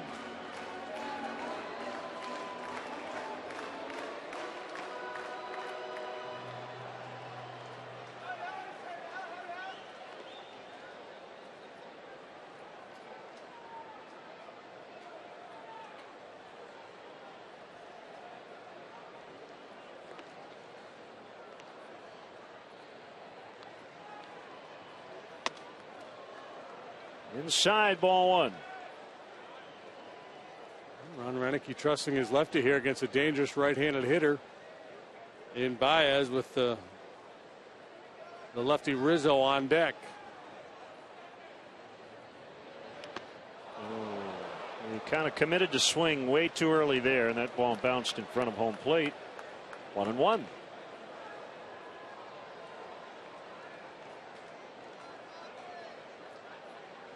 Yeah, and now the challenge for Baez is to not let that wild swing affect his approach on this next pitch, because, you know, if he just lets a cookie go because of that bad swing, it would just kind of compound the problem. You know, he didn't get a cookie.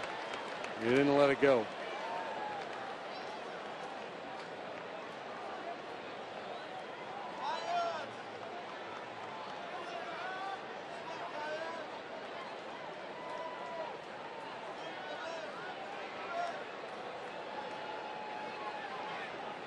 Smith's 1-2, and he tried to bounce another one, and that will continue to happen as long as Baez swings at that pitch early in the count. So his ability to lay off that pitch will certainly help moving forward.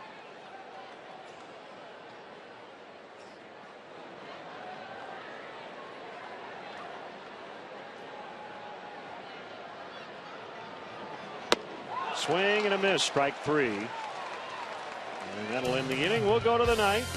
2-1 Milwaukee.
put together, nice years for a younger staff.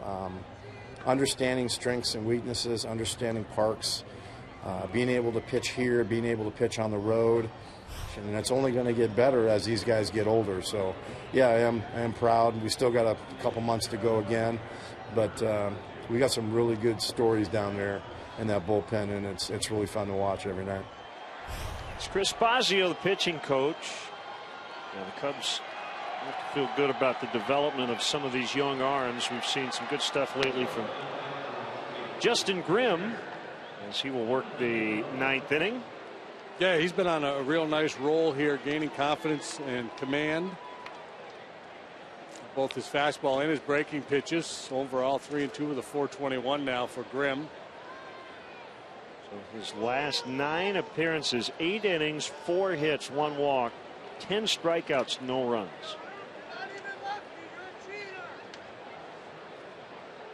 He's inherited 3 runners over that time and has not allowed one of those guys to score either over this stretch. Facing Lucroy, the catcher. Tough part of the order. 2, 3, 4. Braun and Ramirez to follow, and a cut and a miss. Brewers are pretty right-handed. Now they've got Scooter Gennett, plays second against righties. They also have Gerardo Parra, whom they recently acquired from Arizona. Trying to add a little balance to their roster as we head down the stretch. Saw Overbay off the bench as well in the 8th.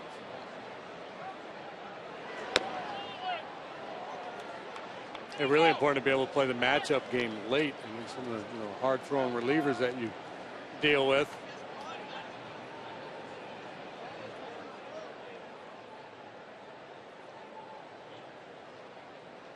K-Rod up in the bullpen.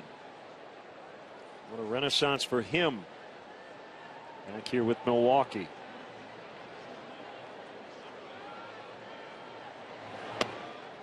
Two and one. That was not a good at bat for Javier Baez, but at this stage in his career, and it's very, very early, I think those are the types of at bats that'll be learning tools.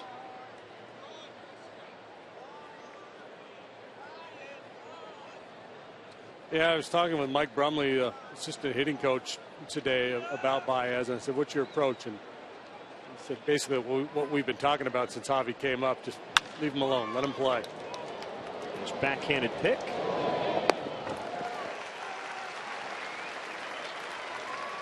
Yeah, they'll give him a general scouting report on that night's starting pitcher, but for the most part, he's got so much going on here, just trying to adjust to being at this level. He wanted to take a breath and play, be himself. Just, I mean,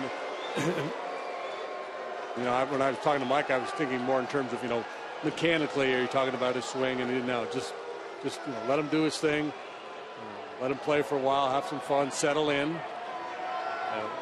We'll get a feel for what he can and can't do, and down the road maybe make some suggestions, but not for a while. Braun is 1 out of 3 with a stolen base, and he drives one into the right field corner. Ruggiano goes back there, and the ball is out of play.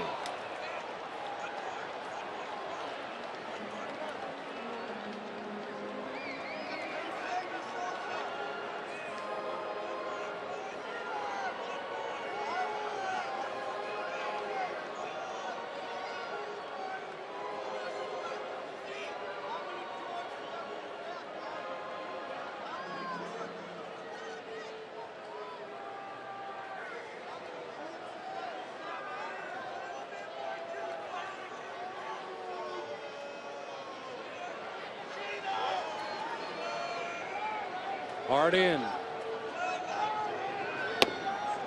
Cut it off a little bit. 95 miles an hour. Grimm just, so sound mechanically of late. The front side that at times flies open. He's basically been able to eliminate that over the last 7 or 8 appearances. Front shoulder stays closed, gets on top, and drives the ball. They're not yelling Derek Jeter like they do at Yankee Stadium. Can't really ignore it. I mean, we heard the steroids chant from the bleachers. They're yelling, "You're a cheater." And if you're Ryan Braun, you can't help but hear it. But for the most part, he's been able to tune it out. Inside, 2-2.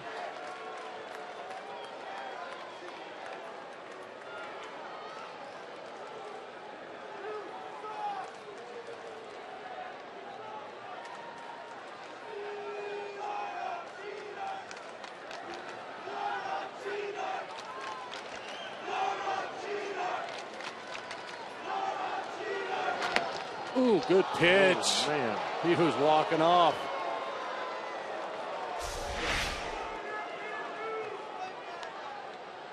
It's on the plate. Is it high enough? Yep.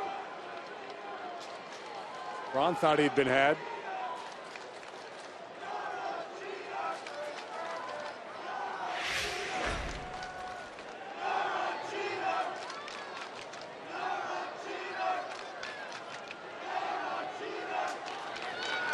And a swing and a miss on a slider.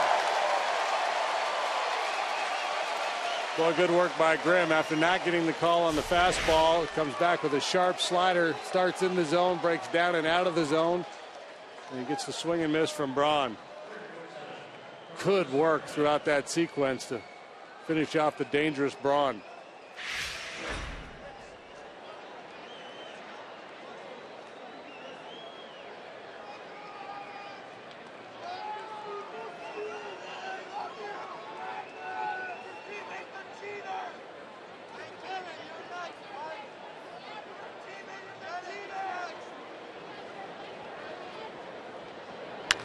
Ramirez drills one to left.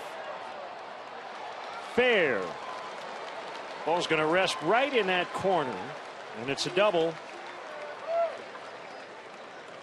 Well, no surprise to see Ramirez up there attacking the first pitch. He's always been very aggressive early in the count. Doesn't matter, fastball, breaking ball, strike early, and he's swinging.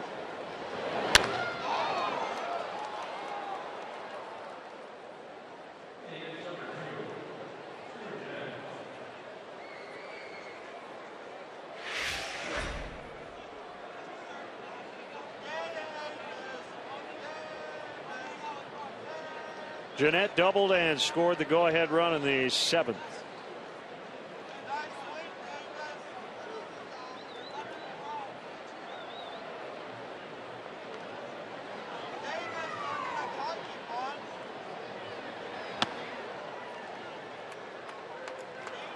Scooter, 5'10", 170.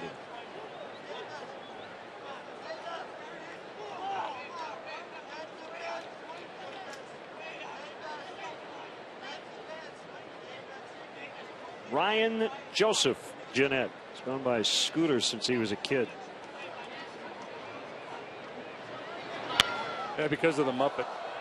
I was watching the TV show The Muppet Babies. He used the nickname as an alias to a police officer when his mom took him in for a scare because he wouldn't wear his seatbelt. Beautiful. Our AT&T Uverse Multiview. Well, 5'10", $170. That's average in the real world. Small for a big league ball player. So Scooter fits. Yeah, I was going to say it's right in the breadbasket for a Scooter. Yeah, you don't find many 6'4", 260 Scooters. Bubba, maybe. Yeah. Big donkey.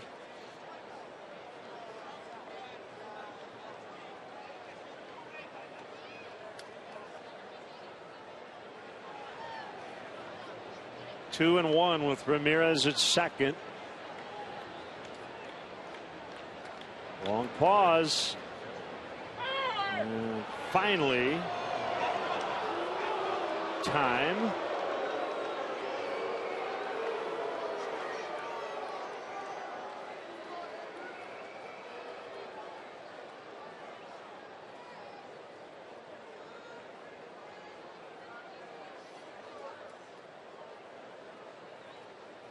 Castillo out there to chat with Grimm, but it came from Ricky Renteria. He sent Wellington out there. Maybe after the Jeanette stepping out and Grimm kind of mid-delivery, just a chance to kind of gather himself.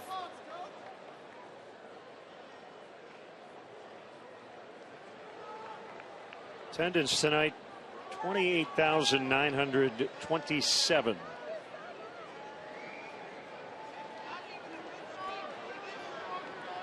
That was the book on Justin Grimm in the Brewers dugout.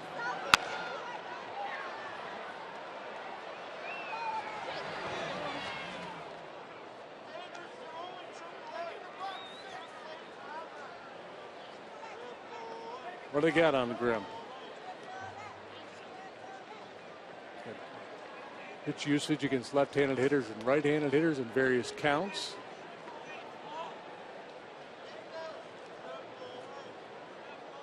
Two-one count, 2 outs with a left-handed hitter up. Nobody's really looking at the book right now for the hitters to check out before they go to home plate.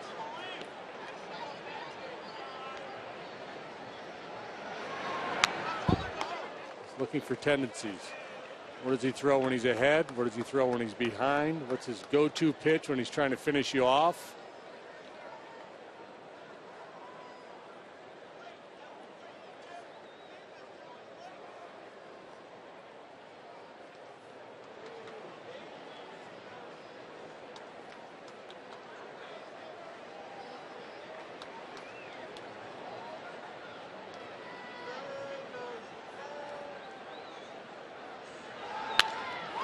Base hit, center field. Ramirez coming around third. Alcantara's throw the way up the line.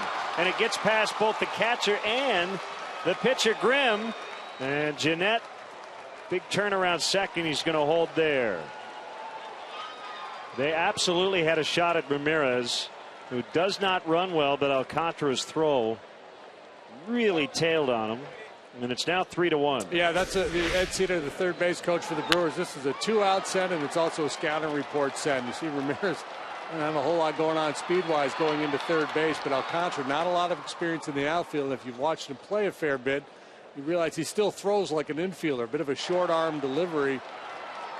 And this one really sails on him as he tries to hurry it. It'll be an RBI single for Jeanette, who goes to second on the throw. No error on the play.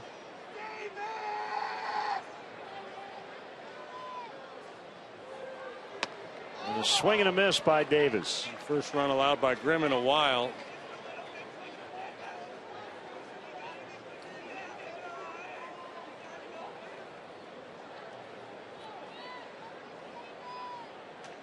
All three of the Brewers' runs tonight scoring with 2 outs. Clutch hits here this evening.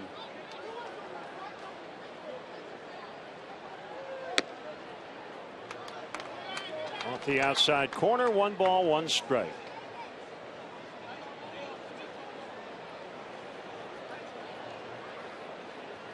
Well, the Tigers lost. The Kansas City Royals won 3-2 over Oakland. So the Royals are in sole possession of first after their 8th consecutive victory. 64-53, leading the American League Central.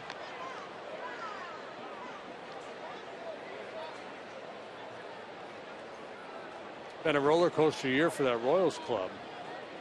Up and down, obviously up right now. It wasn't too long ago. There was a lot of talk about Ned Yost possibly losing his job.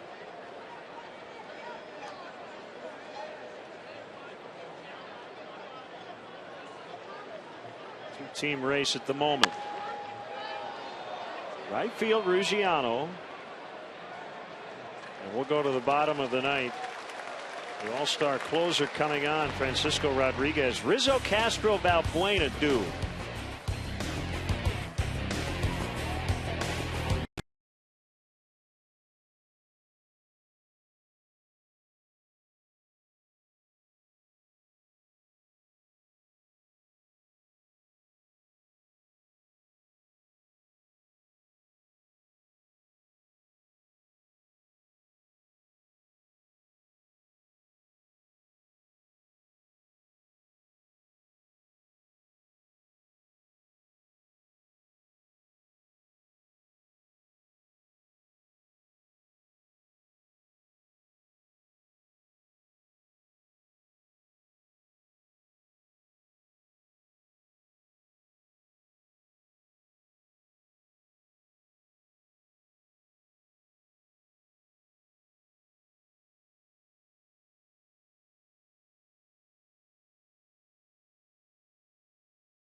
presented by Blue Cross Blue Shield. Get the recap on tonight's game and all the action from around the league. Don't miss Cubs post-game live tonight, right after the game on Comcast Sports Net. A couple of changes for Milwaukee. Gerardo Parra, terrific outfielder. He's in left, replacing Chris Davis, and five-time All-Star Francisco Rodriguez looking for what would be his 36th save. He's trying to grab sole possession of the major league lead. Trevor Rosenthal also has 35, but the Cardinals lost tonight in Miami. Yeah, it's so important for them to get that insurance run in the top half of the inning, because among those 39 hits against K-Rod this year, 9 have left the ballpark. So if you're looking for one flaw in his game, he has been susceptible to the long ball this year. Now you can afford to give one up if he doesn't have anybody on base, and here's your best candidate. But you can't hit a 2-run homer with nobody on. Swing and a miss on a curve. His out pitch when he first came up was a slider. Now it's a slower breaking ball. Real good changeup too. Does not throw hard.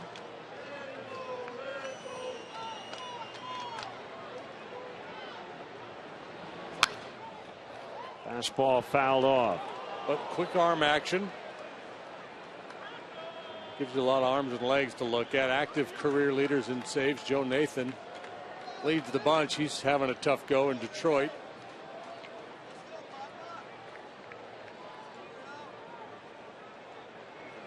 Rodriguez broke in with the Angels better than a decade ago. He's just a kid. He's had just a handful of appearances and then really did a nice job for them in the postseason. And they faced the Giants in the World Series. 0-2.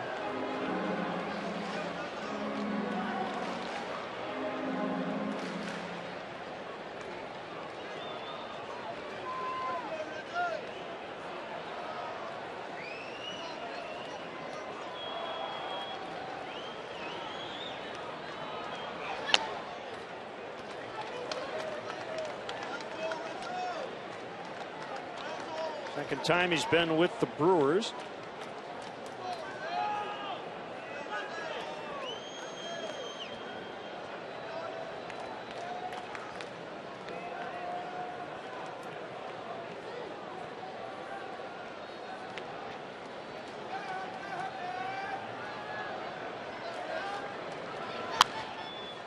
Hanging in.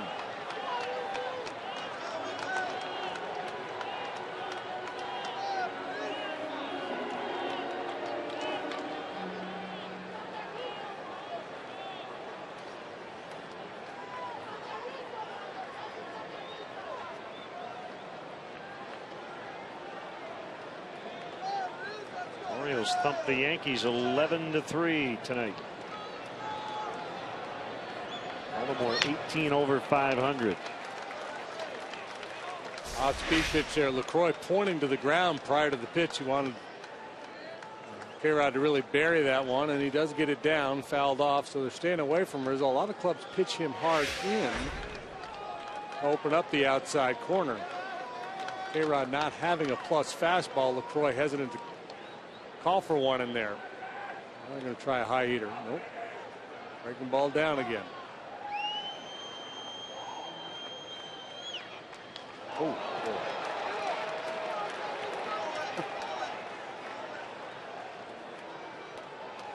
Well, if the goal is to not to leave the breaking ball in the strike zone with 2 strikes, K-Rod was successful.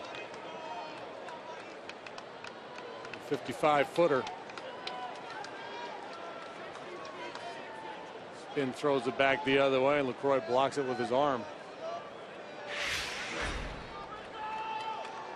Final in Atlanta. Dodgers 6, Braves 2. Kevin Correa wins in his Dodger debut. Second starting pitcher to make his debut for them in the last 4 days.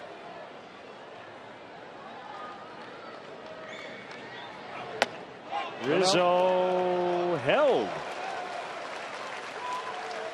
Yeah, I saw somewhere that the Dodgers might go to a 6-man rotation for a while, just to give some people some rest. Good call, no swing. Strong wrists.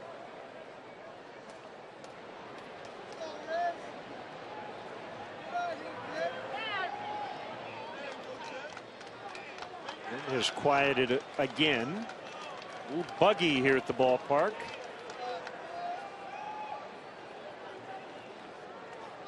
Not overly hot, though. Very comfortable August night. And another 2-2. It's high and it's full.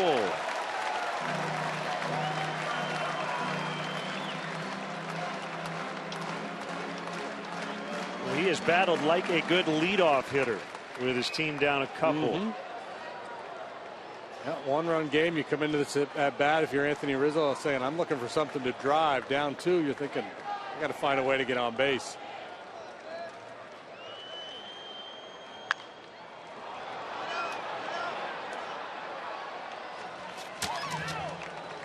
We've noted how close Anthony stands to the plate, and if you watch his hands, go really over the inside corner.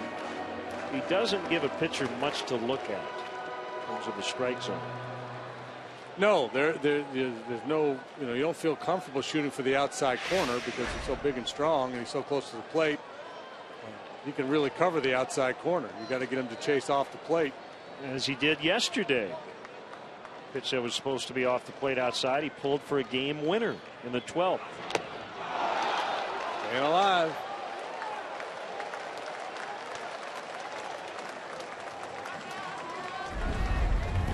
Here it is yesterday. Sweeping slider off the outside edge. And not only does he hit it, but he hits it with authority.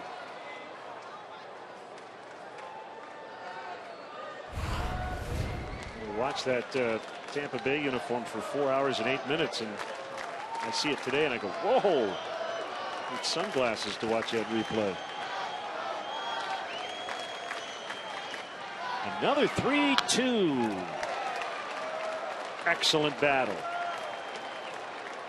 between all-star teammates.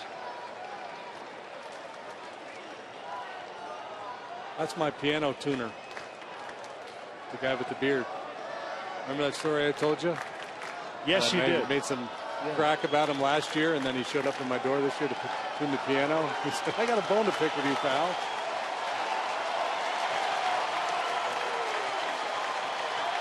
Pitch number 13. Swing and a miss. Looks like a changeup. Yep. A good battle put up by Rizzo, but ultimately won by Rodriguez. Perfectly placed changeup. On the plate, but down. That's the one you get to. So the one that's drifting off the outside corner, easier for the hitter to lay off, but he sees it in the zone. When it's on the plate like that, that was a good pitch.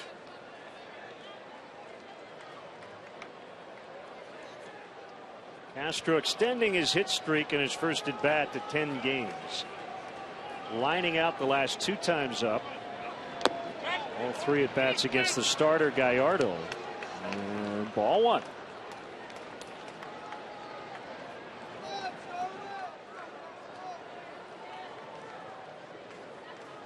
Brewers took the lead in the top half of the 7th.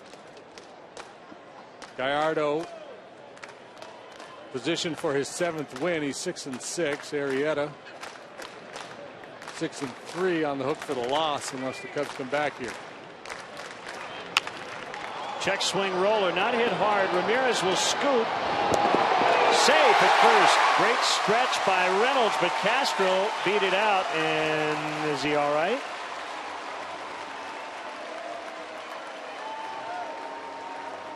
Boy, he really lunged for first base. Awkward the way he went into the bag. Looks like he's okay. So the tying run will come up. Oh, yeah, he landed very awkwardly there at first.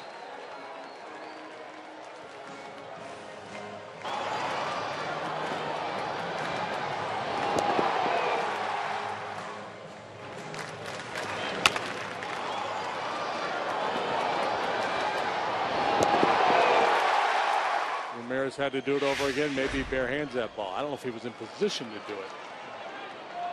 I think the ball was still out in front of him a little bit.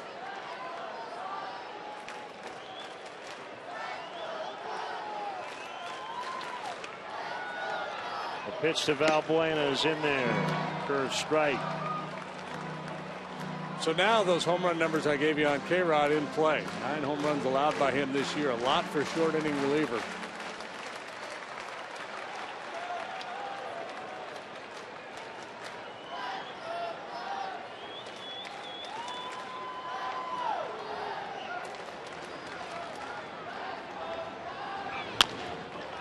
Bounce to second.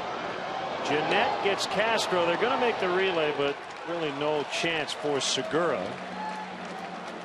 Cubs barely alive here as Alcantara will bat with 2 outs.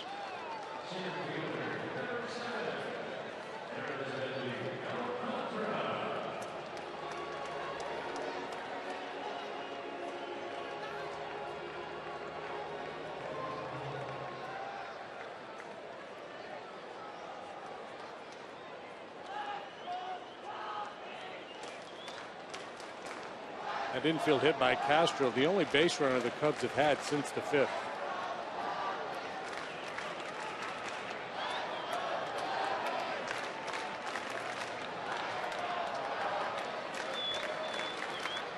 The pitch, swing and a miss.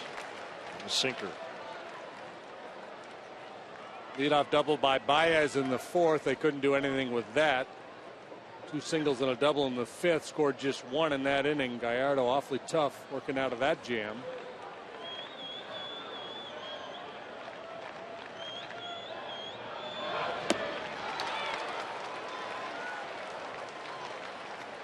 Fastball changeup combo to get it to 0-2.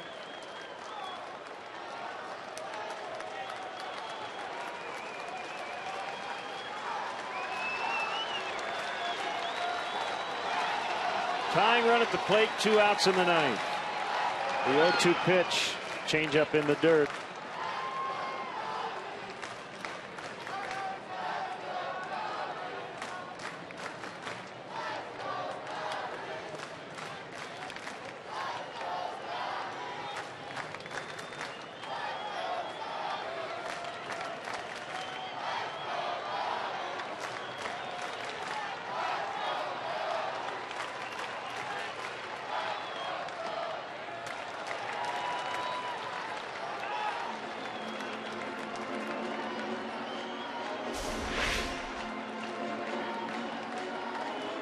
Troy very nimble back there. He's a good quiet target.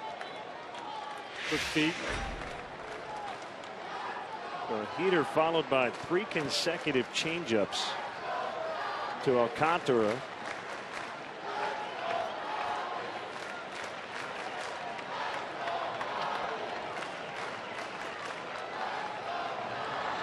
Another changeup. 3-2.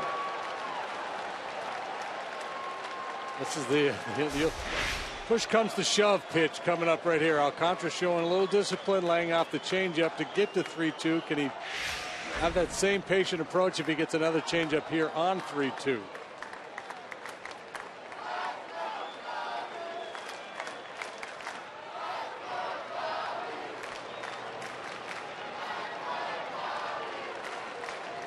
Buena goes with 2 outs. Changeup, swing and a miss, strike 3. Stuck with that pitch. And he gets Alcantara. 2 strikeouts here in the 9th for Rodriguez, who notches his major league leading 36th save of the year. 3-1 the final. A well pitched game, well played game. Arrieta really good today, as well as Giovanni Gallardo. Gallardo, my goodness, had that note on him in the open. He was 4-0 with a 180 something in his last 6 starts here at Wrigley Field, and make it 5-0 now. And 1 run tonight allowed by Gallardo in 7 innings. It's a home away from home for him. Our GMC player of the game, we're going to give it to Jake Arrieta. He kept his team in it. He takes the loss, but gave up just 2 runs tonight in 7 1/3 innings. Yeah, well, and you wondered at the beginning of the ball game if that game in Coors Field was just an outlier, an aberration, and indeed it was. He really got roughed up in that start, but this is more typical of what we've seen from Arrieta. So back on the beam, a loser, but great effort by Arrieta here tonight. So for JD, for Kelly Kroll, and our entire CSN crew, Len Casper with your final score. The Brewers 3, the Cubs 1. We're back with you tomorrow at 7 Central. Cubs hosting the Brewers in Game 2. Stay tuned. A lot more to come on Blue Cross Blue Shield Cubs post-game live.